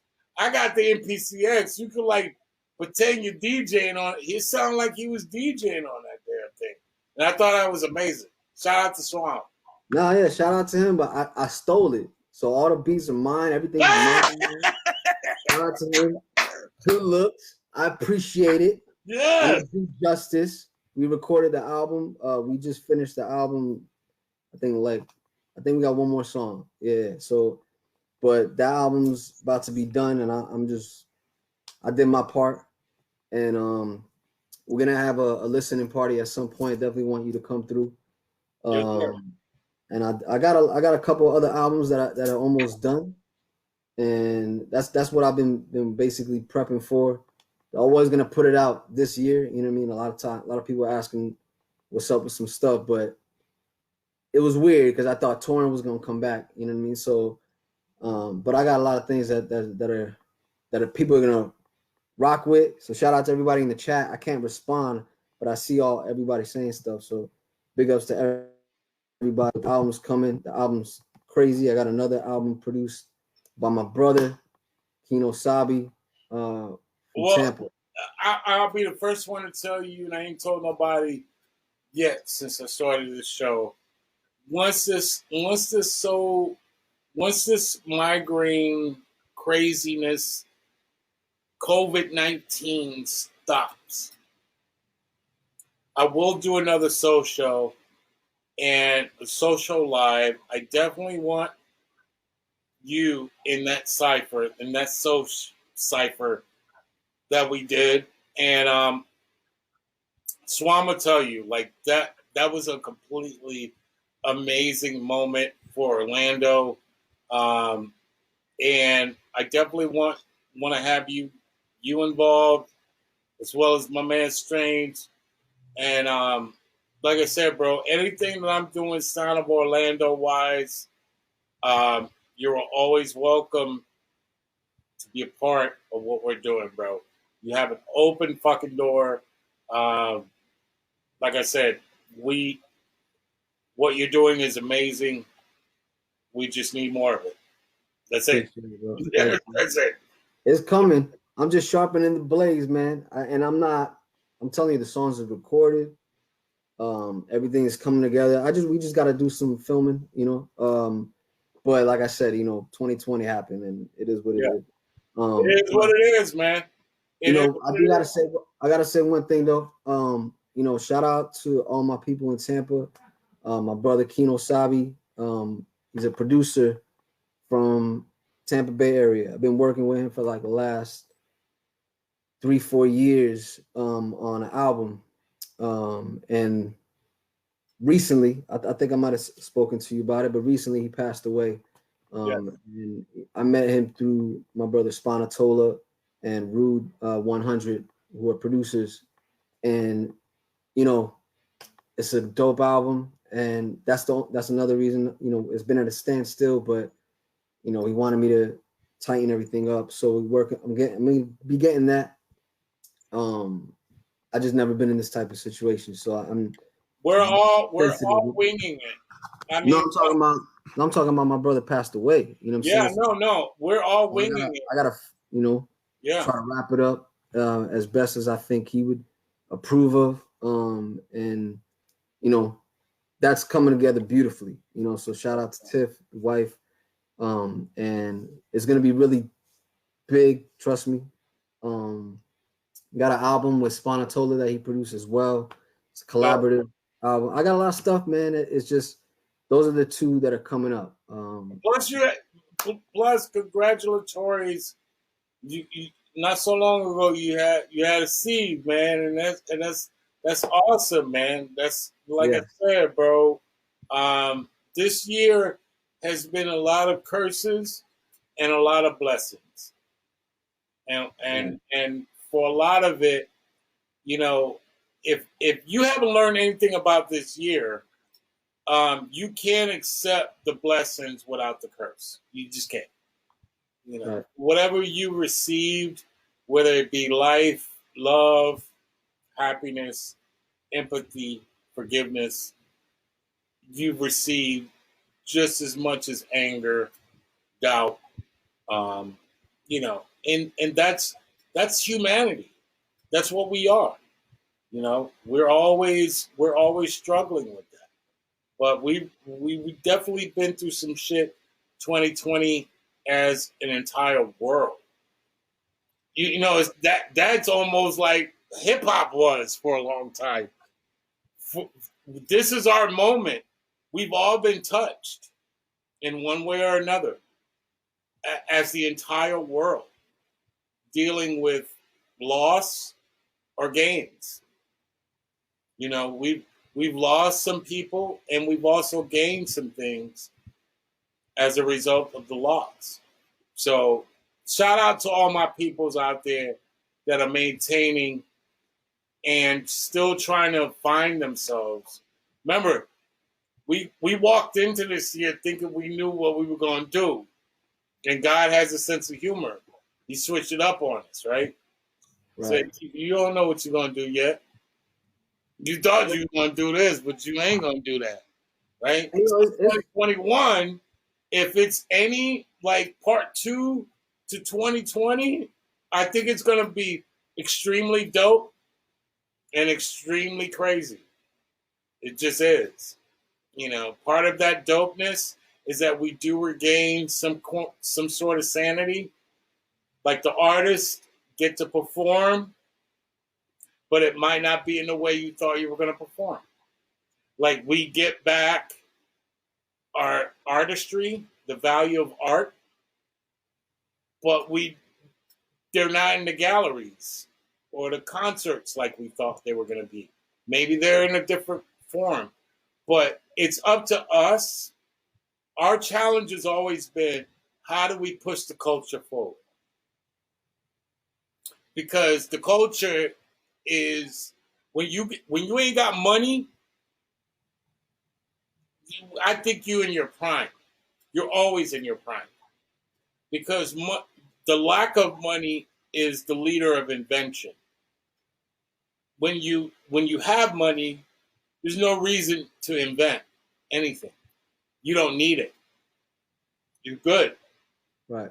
But for those that have been without money and have had to figure out ways to kind of connect with their people, their fans, you know, right? You know, this has been that moment to kind of reevaluate what's really important. And I think it all I I'm optimist. I'm an optimist when I think of my people, my community of hip hop people. I'm an optimist. So I think like we all were shit. We all were shit before the money got involved. We were all scientists, physicists, and philosophers and free thinkers prior to the money becoming involved to it. When it was free and it was just out of love, you know, necessity brought originality. This idea of having money kind of brought this idea of comfort. And for a lot of people, 2020 showed them, I don't care who you are, you ain't gonna get comfortable like you got everything figured out. You don't have the answer. You don't have the answer. You don't know what's gonna happen. And I believe that's a beautiful thing. I believe that's the greatest thing that could ever happen out of this year, is that we're all without an answer. I think that's good because that is the reason why hip hop started. We Right. didn't have an answer to poverty, and that was the answer. Right. That was the answer. The thing about it though, whatever comes of this, we cannot allow it to be utilized against us later on, like they did with hip hop, because it is being utilized against the essential foundation of it all, you know. So, you know, as long as we're just aware and not naive, you know, I think that's something that's has to be retained. Well, You know? money is a shady person, right? Like money just left a lot of people cold. It didn't even give them a reason. We thought we heard the reason was COVID, but for a lot of people, it was the idea of COVID. It wasn't even actual COVID. People lost their jobs, you know, just on the idea they could get it from you. You didn't Right. even have to have it. Bro, So I listen, bro. I ain't been working as far as like I was supposed to start a job 2 weeks after the lockdown happened. right, So, you know, but you know, I don't look at it in a different way because you know my daughter was born in February, and I've been blessed to be able to yes. So she was born in February, and I've been able to, you know, me and my woman, we stay at home, and it's family, you know, and you know, I look at it like that. I'm able to spend more time with her, so I'm not looking at it. You know, I'm just trying to see the positive out of everything. But You You know know, it's what? Let me tell you something, man. And I'm not telling you because you don't know, because that would be impossible, right? You live on this earth long enough, you know what the fuck love is. Love, love is hard, yeah, but it's the most valuable thing you have on the planet, and it's given to you by the most least of these, right? Like, somebody gives you love, they're not even getting paid off of you. They're not getting nothing from you. They love you because they love you. And when we're talking about this year, if this year didn't teach you what love was, I mean, you're gonna have a hard road ahead. Not meaning you're not gonna find love, but it's gonna be a hard road for you to find, man. Not everything is monetary. We've been at this like cascading effect of what we thought what money was. There's a lot of people that thought they did the right thing. They spent the most money on the most expensive colleges. They found the right job. They worked the right amount of hours. They did everything everybody told them to do. They thought it was the right thing to do. But life is not like that, right? At the end of the day, what we think is scripted is not. What we think is the end of the movie, God has his own spoilers to it. The people we thought were going to die didn't. We didn't think were going to die did. The yeah, people that loved us and never even asked anything from us were the ones that were real. The ones that, you know, thought things were going to work out a certain way, things didn't. I mean, that's hip hop. That's hip hop. That's the definition of trying to make a hit and just doing it from a loving place. Doing it because it was necessity. This is all you got. You don't have much. You're just gonna make this song. That's what hip hop is. You just make the song and let the chips fall where they may. And that song winds up being a hit. I just had my man from the Fearless Four on talking about I didn't think the song was a hit. That wind up being the biggest hit ever. yeah. What we think is supposed to be sometimes is completely wrong. And that's why you got to forgive quick and love deeply. I don't care what the world does to you, my brother. You got youths up in this piece now. Tell them people love exists. Love is real. It's Yeah, everything. yeah. You know, Um, just take the risk. If you're going to risk anything, risk it on love, man. Money is good when it's there, but it's cold when it ain't. But love is always warm, dude. That shit will keep you straight even when you ain't got nothing. Shout out to all my people that are in the struggle as an artist, trying to look for ways to keep value in a world that has changed on them exponentially. Like we've dealt with the profit margins. We went from vinyl to streaming. Now we're going from not even performing to just brand. It's been hard on the artist.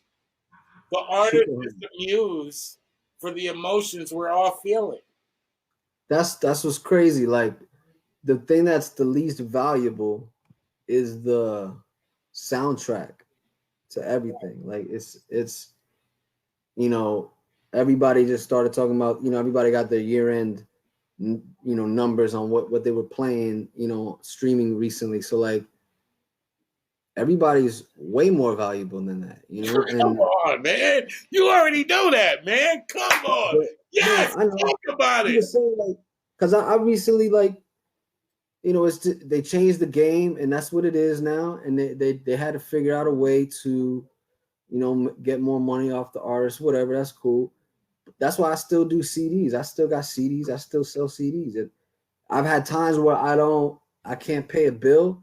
I'm gonna go. I've sold CDs and paid a bit. Like I've done that with CD money. Like just because I'm not relying on iTunes. You know what I'm saying? But it's there. It's great. But like you said, we need to have uh more than one thing in place.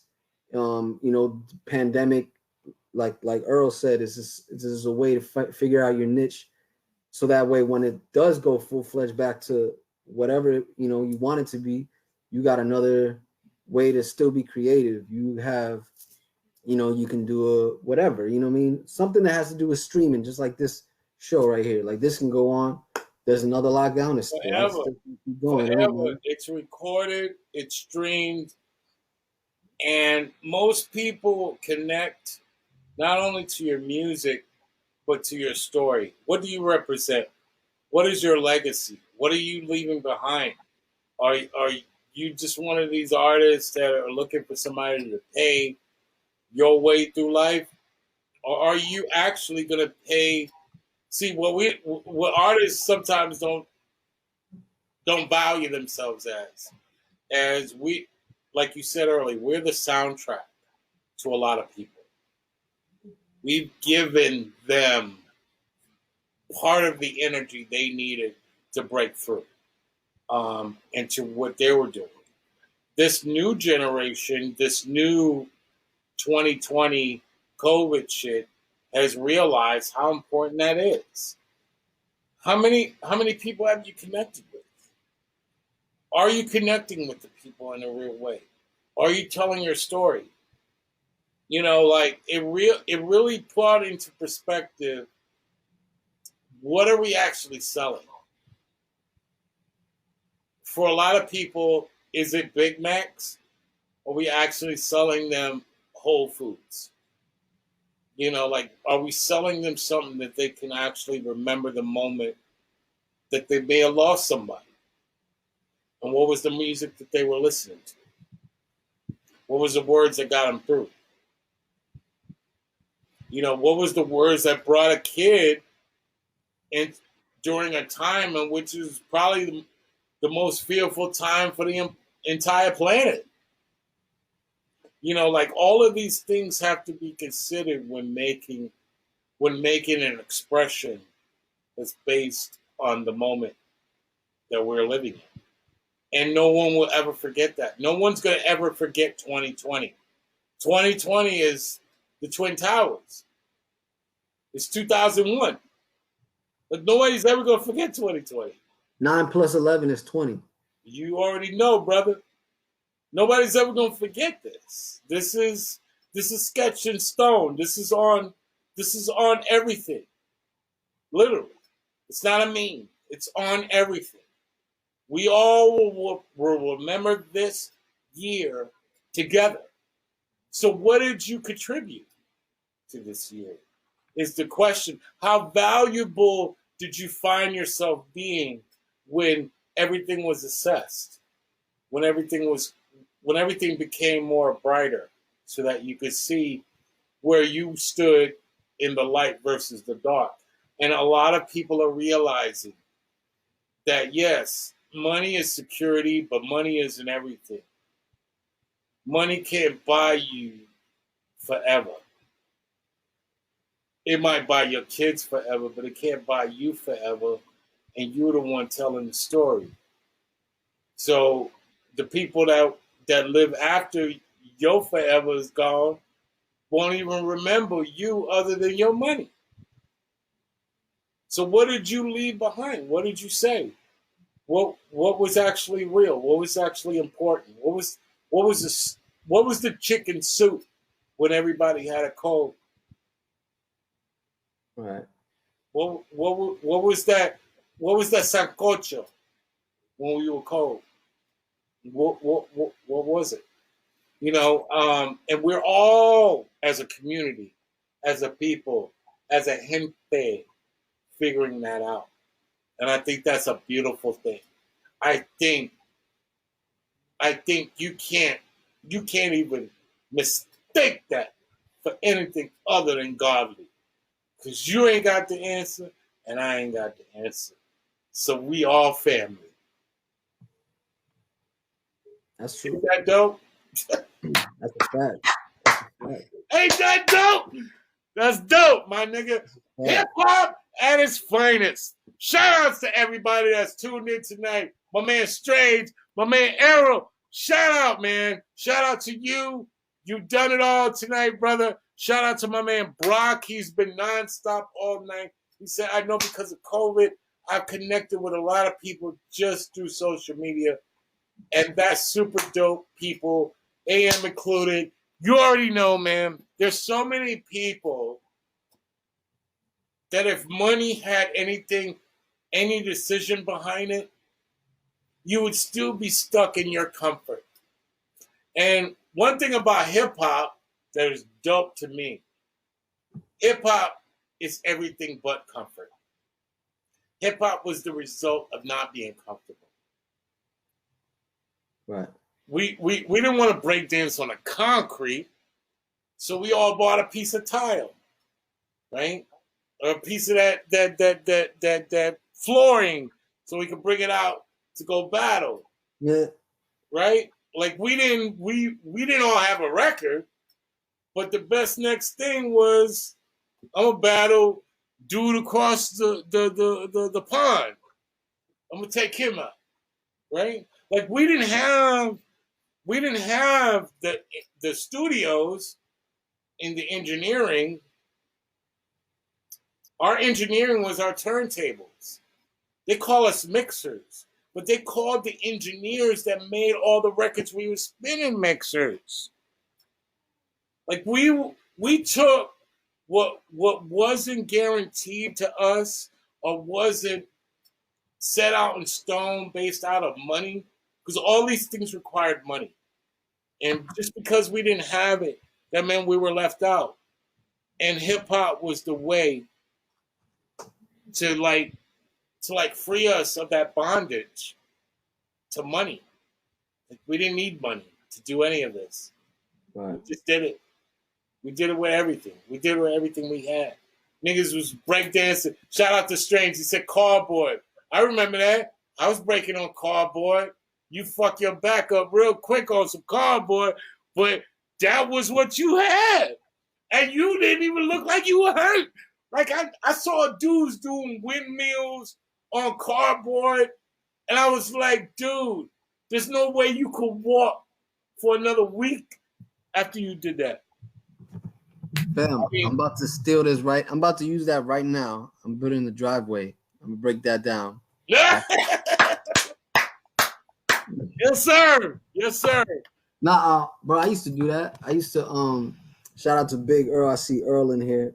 But I used to when I wasn't rapping, I was b-boying. So like I had a couple pieces of cardboard on the side of the house, but that shit hurt. You know what I'm saying? Yeah, but no. I mean, I watched dudes do head spins on some stuff that I knew wasn't even stable. But but we are God's people, man. You can't stop what's given to us, man. We take rock and we turn them into pyramids, bro. That's just what we do. We take something insignificant and make it, like one of the wonders of the world, because that's what we do. This is what hip hop does. This is what art does. We're living in a time where art is being attacked, in a real way, and we're having to reinvent ourselves, all of us. If you would have told me I was going to be doing a talk show, talking to my people, I would have told you I'd do that anyway because I talk to my people. But this seemed to be the right platform. We needed a place to talk about hip hop in a real way, in a loving way, and not in a clicked up way, not in a crude up way, not in the only 2010 decade way, not in a 2000 way, but we needed to talk about hip hop, period. Right. And I didn't see anybody doing it. We needed to do it for our city. And I'm thankful that you came on the show tonight, man. It means everything for the show. Thank you, You, man. you don't even have a clue how much this means for the show, because once again, when we're talking about la cultura, the hip hop, Solid. Latinos have been in the beginning of it from day one, and we don't need reggaeton to validate us. We don't need Latino music to validate us. We was right in the beginning of hip hop as well, and this is our space too. So, like I said, I don't care. I'll bring everyone there. That's not my problem. It's not my that's not where my head is at. Kicking or screaming, we're all coming to this city called Orlando. If I gotta bring the whole world saying Orlando's the shit, we good. But I'm bringing the whole world here to realize and to say to our city, we're good too. And there's a lot of people coming up in this next December, January, and moving forward that I want to welcome to Orlando, to people like yourself and hip hop in Orlando in general. I want them to know who the fuck you are and who these people are and who this next wave is on some real shit. We need that.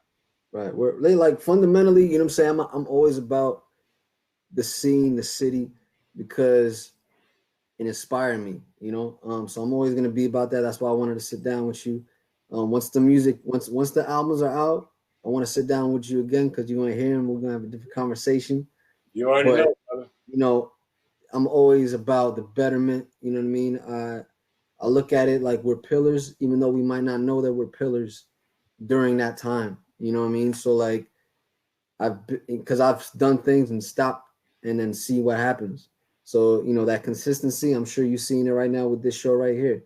The Sure. consistency is that's key to everything. So definitely, I'm always with it. You know, anything you guys ever need, just let me know, and we can I build on appreciate whatever it all is. of you. I appreciate, like I said, you can't tell my story without me hearing your story. Like I can't hear your story without you telling my story. And that means we're part of the same like city. We're Right, family. We are here. We're a family. I don't care what side you grew up on. You right, know, like none of that shit matters. Like right. we came from the same kind of like Medina roots, like the fucking Caribbean Sunshine Bakery roots. Like we came from that same tutelage. Mm-hmm. You know, you still working with my people. Shout out to Swamp Burger. Yes. Right. Uh, before I let you go, I can't let you go because I gotta know when we talking about hip hop. I gotta know. Top five General Live MCs. Let's go. Let's go. Top five Top MC. five MCs dead or alive. Let's go. These are not the norm, I don't think. My top five, no particular order. No particular order. It's your Now, these are my fucking list. Let's wait. go. Are these my top or like my favorite or just the ones I think are Stop. the best? It's your list. I don't care what it is. I don't care if it's mustard greens. Let's Mustard go. Greens is nice. Yo, he's nice. All right, my top five. Nas is in there. Yes.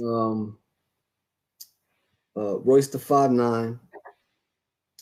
Don't sleep, don't sleep. First time. No, I gotta give it an alert on that. First time I've heard him being put on a list Listen, on my top five. I'll Because put him. I might put Royce him. ain't no joke. I might put him at number one or number two. Royce ain't no joke, dude. Don't fuck with Royce. It's still your choice. But that nigga Royce got the voice, bro. I mean, Yeah. he's dude. He's Yo, insane. He's since insane. I first heard him, he's been. I've He's got. insane. No, don't do that. Black Thought, Royce the 5'9", they've all ate some sort of fucking, I don't know, steroids or heroin, or they're like on some new crack and new ecstasy we not know about. But them niggas have grown. They've grown into like this whole nother movie of what MCing is. Shout out to Black Thought. Shout out to Royce the 5'9", pushing the culture. Yeah, that was like that's how I kind of figure out what my top five is, because over the years I've always rocked with Nas. I got almost every Royce album when it dropped. So those are two. Black Thought. I was gonna say Black Thought. I've been rocking with Black since Illadelph Half Life. I wasn't big on her. You know what I mean? Like Black Thought is 15 years old right now, dude. He's not whatever everybody's thinking he is. He's 15 years old. He's hungry, which is like that allows you to believe in aliens and believe in God, because there's no way in the fuck he's rhyming like that and he's not 15. Like he's 15. Like he ain't even on Jay Leno. He's not even on Jimmy Fallon right now. Like he's rhyming. That's a dude that's just trying to break through. He's on Jimmy Fallon, dude. He don't need to rhyme like that. And he's rhyming like that, dude. Black Thought, shout out to everything Philly right now. Shout out to you, bro. Let's see. My other, I got what, two left? I think because I'm going my favorites. Kendrick Lamar's in there. Yes. He made Black Gonna Berry. I don't need to hear anything ever from him. Ever. He's done. That's like the equivalent of Marvin Gaye with What's Going On album. Like he made What's Going On. Yeah. Really, my joint off that album was Inner City Blues and God Is Love. Like, I don't need to hear anything. Like, God could have took him right then and there. I don't care about sexual healing or any of that. Like, once you do that song, right, I'm done. Like, you don't need to sell me on it. I don't need to buy. I will always buy cars from you. I don't care if you're broke and you lost your car a lot. I'm buying the car from you because I know what that car is. That Kendrick Lamar shit, that dude is everything. He's everything right now. I like him because how he approaches albums. I like that. So like when you look at the catalog, like you stand back, you see there's certain catalogs that are amazing. So I like what he's doing. Mind you, he did Blacker the Berry, which you know the song I'm talking about, and I know you know the lyrics because you're an MC. He Crazy. did that on the Grammys. Crazy. You know how important that was? You know how unprecedented that was for him to do that on the Grammys? He literally did a Black Panther rally on the Grammys. Like Black of the Berry didn't even hold anything back. That's a conversation that Black people have amongst themselves, and he carried that conversation on the Grammys. That was everything. He's in the Smithsonian. Shout out to Kendrick Lamar. That's crazy. And I think fifth spot is always like rotating. You know, like there's certain dudes I love. You know, it could be Big Pun one day, it could be Pharoah Monch the next day, Mos Def. Like those are the top. You know, those are in my 10. I don't know who the fifth would be, but I love him for different reasons. I love the way Mos Def is effortless. Right. I love how Pharoah Monch thinks outside the box, which is really inspiring to me. That's always made me try to think different ways to write. You know what I mean? Same with Royce. And Big Pun, just because of stylistically, I just loved how he would, no matter what he was doing, he was always killing it. No matter if it was, no matter what type of talking about Big Pun, we're talking about a representation of Puerto Rico in a way that was not just Puerto Rico. What people love about Big Pun more than anything else was that he represented Puerto Rico in a way that looked like Puerto Rico. Like he involved everyone in that. Like the Puerto Rico I know, that place is black as fucking hell. Right? The Yeah. Puerto Rico I know involves everyone. And when I play that record and when I see everyone rocking out to that shit, that's the true representation of Puerto Rico. Everyone rocks to that. Everyone. Everyone vibes to that. Him and Joe did that fucking Boricua More and that. Like that was everything. That was the equivalent of Busy Bee coming on my show a few weeks ago and saying Puerto Ricans started hip hop with the brothers. That's everything. Like this, that's all you need to know. If you live long enough and you hear somebody represent everyone, Yeah. on some real shit, everyone, not like on some you cool. No, but actually cite it like they do, like authors do when you read a book and you hear this quotation from somewhere else. Like Big Pun was that. He was everything Fat Joe couldn't be because Big Pun represented everything hip hop in a real way, but he still kept it Puerto Rican at the same time, which was like that's like a fucking tightrope from hell, dude. I think I love what Pun did. There's definitely a void that's still not filled. No, But you know that. it's I'm intrigued by that. You know what I mean? Because only a Puerto Rican can fulfill that. You know what I mean? Right. Ain't nobody black for to validate what a Puerto Rican should do. Because at the end of the day, we were there at the beginning, but there was a void created. Big ups to my OG DJ Disco Wiz, homie from years and years. That's like Theo right there. I know him, man, through Mad Ills, man, like 15 years ago, but I was able to sit down with him and he explained how it all happened with him and Grandmaster Caz back then. And, just it blew my mind because I was like, I knew it was in the Bronx, so there had to be Puerto Ricans around. So no. Now I'm meeting the guy that was like, nah, that was me and Grandmaster Caz. We da and to sabe que pasó, it was this idea that we were when they said it was black music, it put Puerto Ricans in a weird space. And yeah, I'm having this conversation now. Shout out to all me gente out there, bro. But you already know I'm gonna have this conversation. It started out with this idea that it's black music. And so for Puerto Ricans who were in a weird space back in those days, they looked at that like it was the worst thing to be because, that was the thing that the old generation was putting on the young generation. Like it was the worst thing in the world to be black. Right. And you know that.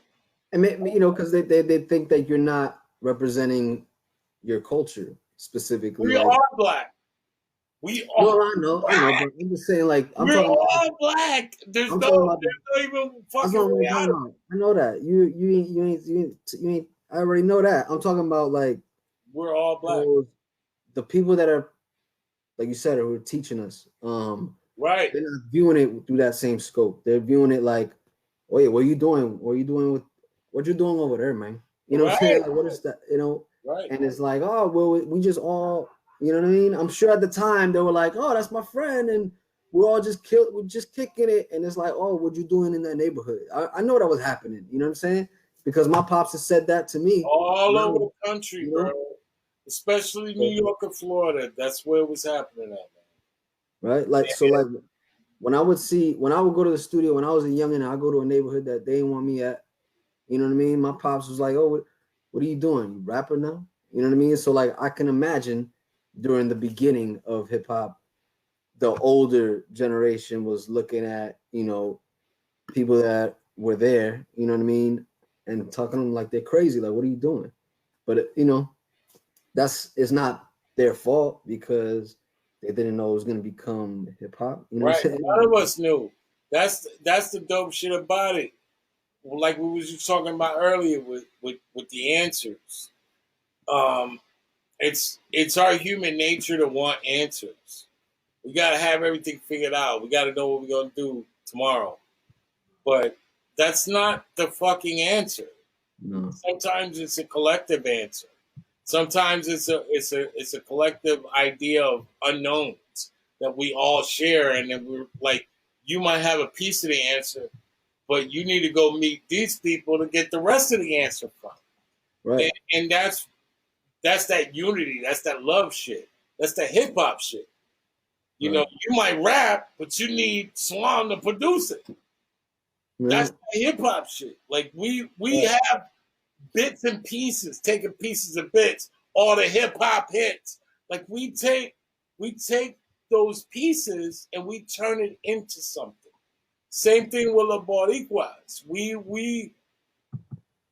were in a space and the world was trying to divide us because they knew once Latin people and black people get together, it's over.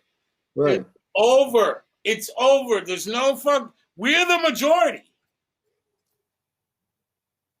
And the influential. Latin people are the majority on the planet. On the planet. On the planet. It's actually easier for Latin people to show black people how to speak Spanish than anything else. We get it quick. We're the majority. Period. Period. So shout out to all my Dominicans, all my Boricuas, all my Cubanos that know what I'm talking about, all the Caribbean massive, all the Jamaicans, all the Haitians. We are here. We ain't going nowhere. That's why Florida is so fucking dope. Because we damn near represent an entire fucking continent of people all at once. And we're right here in Orlando. We're one of probably the most diverse people on diverse cities and areas on the fucking world map. And we all just make a way. This could be as crazy as Compton. This could be as crazy as fucking, the fucking Flint, Michigan. And we're not. It's a very loving city. It's a very forgiving city. We all kind of come together and don't realize the power that we possess. We're the next thing coming. Trust me on that. I believe that shit. We are the next city that the world wants to hear the story from. And you're a part of that, brother. So kudos to you, brother. A&M! Amiam is in the house! Appreciate you, bro. Yes. Thank you very much, man. Thank you, everybody in the chat. Appreciate y'all, man. For real. Hey, bro. I'm honored and privileged to have you on my show. Looking forward to this episode. Anytime I could get a fellow Boricua on the show, it's everything to me, bro. We need more representation in hip hop. You know how to do it, man. That's what I'm here for, man. It's okay. Right. And I just think this is the story of our city. So, love hip hop, hate hip hop. We here, bro. Shout out to Swanberger. Can you give me Can you give me a cameo? Just point the camera on fucking Swan's head for like 10 seconds. Hey, come here real quick. Just 10 seconds, yo. You making a beat, bro. I put him to work, bro. I know you put him to work, bro. Just 10 seconds. I think he might be part of this Orlando story too. Swan, where you at? Hey, Swan. Come here real quick. Hey, yo, you can take a 5-minute break from those beats. Right? You know what I mean? Shout out, you know what I mean? You just want to say what up. Oh, what it do? Swan in the house. What do I gotta do to get you on a fucking show? You Orlando ambassador, you. Man, Man, hey man, we gonna make some time. We're gonna make some time next week because I just got moved into the new crib. Pops is already down here. No, I know, I got you, man. You know I'm fucking with you, but we make it happen I next only week. wanted to bring you on. I only wanted to bring you on to say thank you. I looked at that cipher, that So cipher, that Sound of Orlando cipher. Yeah, the one you threw. Right. Yeah, that's it, dude. I was just completely thrown. I mean, I know I've grown up with you. I've heard you thousands of times, but I'm saying like that particular moment in history was completely fucking awesome. And I think, hey man, you know what? To make a moment, you have to want to impress somebody. So I really wanted to impress you. So there it is, you know what I mean? That's why that moment exists, you know what I mean? So I was like, I have to impress this dude, you know what I mean? Dude, I just came back from Kansas City, and the fact that you guys did that, and it was so flawlessly done, and mind you, I'm just fresh back, a year back, and I'm like, there was so many things telling me this is not going to go right, and I see that, and I seen the cipher. It came up as a Facebook memory. Shout out to Facebook. Came up memory because I was looking for it for you, and I was like, "What in the fucking world? This is like Orlando hip hop history right here. This was so dope, beautiful. It was so dope." And I was just glad to be a part of it. I wasn't gonna rap. I wasn't gonna do anything. I was just trying to host, and you guys fucking he got hype. You guys, he got hype. Like, hold up, hold up, man. I have to fucking rap. But thank you, man. I just wanted to say thank you, man. You're one of the esteemed alumni of Orlando. I can't do this show without telling your story. That's just what that is. You ain't got shit to do with that other than you just being you. Yeah. Part of my every show I do, I'm telling your story, regardless of whether you know it or not. Yeah. Telling our story. This is our fucking story. So just know that I guard that with everything that I am as a person. Hell yeah, man. Appreciate that. Appreciate that. Yeah, next week, man. Let's link up. Let's find a time that we can get up to do this. I appreciate it. You see your boy Da Vinci coming on, One more step closer, man. One more step closer. You in the crib, you know what I'm saying? You're in the crib. You already know, man. You already know. Man. I'm a surround your motherfucking ass. I got Amiam. I got Da Vinci coming on. Like right. He said, I'm gonna get the whole fam. I'm gonna get the whole fam. What you gonna do? Kicking and screaming, bro. You already know my plan from day one, bro. Yeah, man. I wasn't coming back without telling our fucking story. We're telling the whole fucking story, bro. We deserve that. We need that. And, that's everything, man. That's everything, bro. Shout out to everybody tuning in tonight. My man Earl Swanberger, you already know. OG the Pioneer. What up, Earl? Oh, shit. Yes, sir, man. Hell yeah. So, yeah, man. Just know, man, we going to work on some things, man. Sorry about your pops, man. I know that. Oh, my mom's. All right, bro. Pops is chilling. Yeah, man. Yeah, we playing golf like every other week. Yeah. Yeah, man. Love you, brother. Love you too, man. Thank you, bro. I'm so glad to have spent all the years I've spent sparring with your motherfucking ass from day one. Yeah, not even just on some rap shit, on some intellectual shit as well. I mean, Ray Swift, what up, G? Ray Swift, you already know, man. You already know, man. I mean, you spar with the ones you love, man.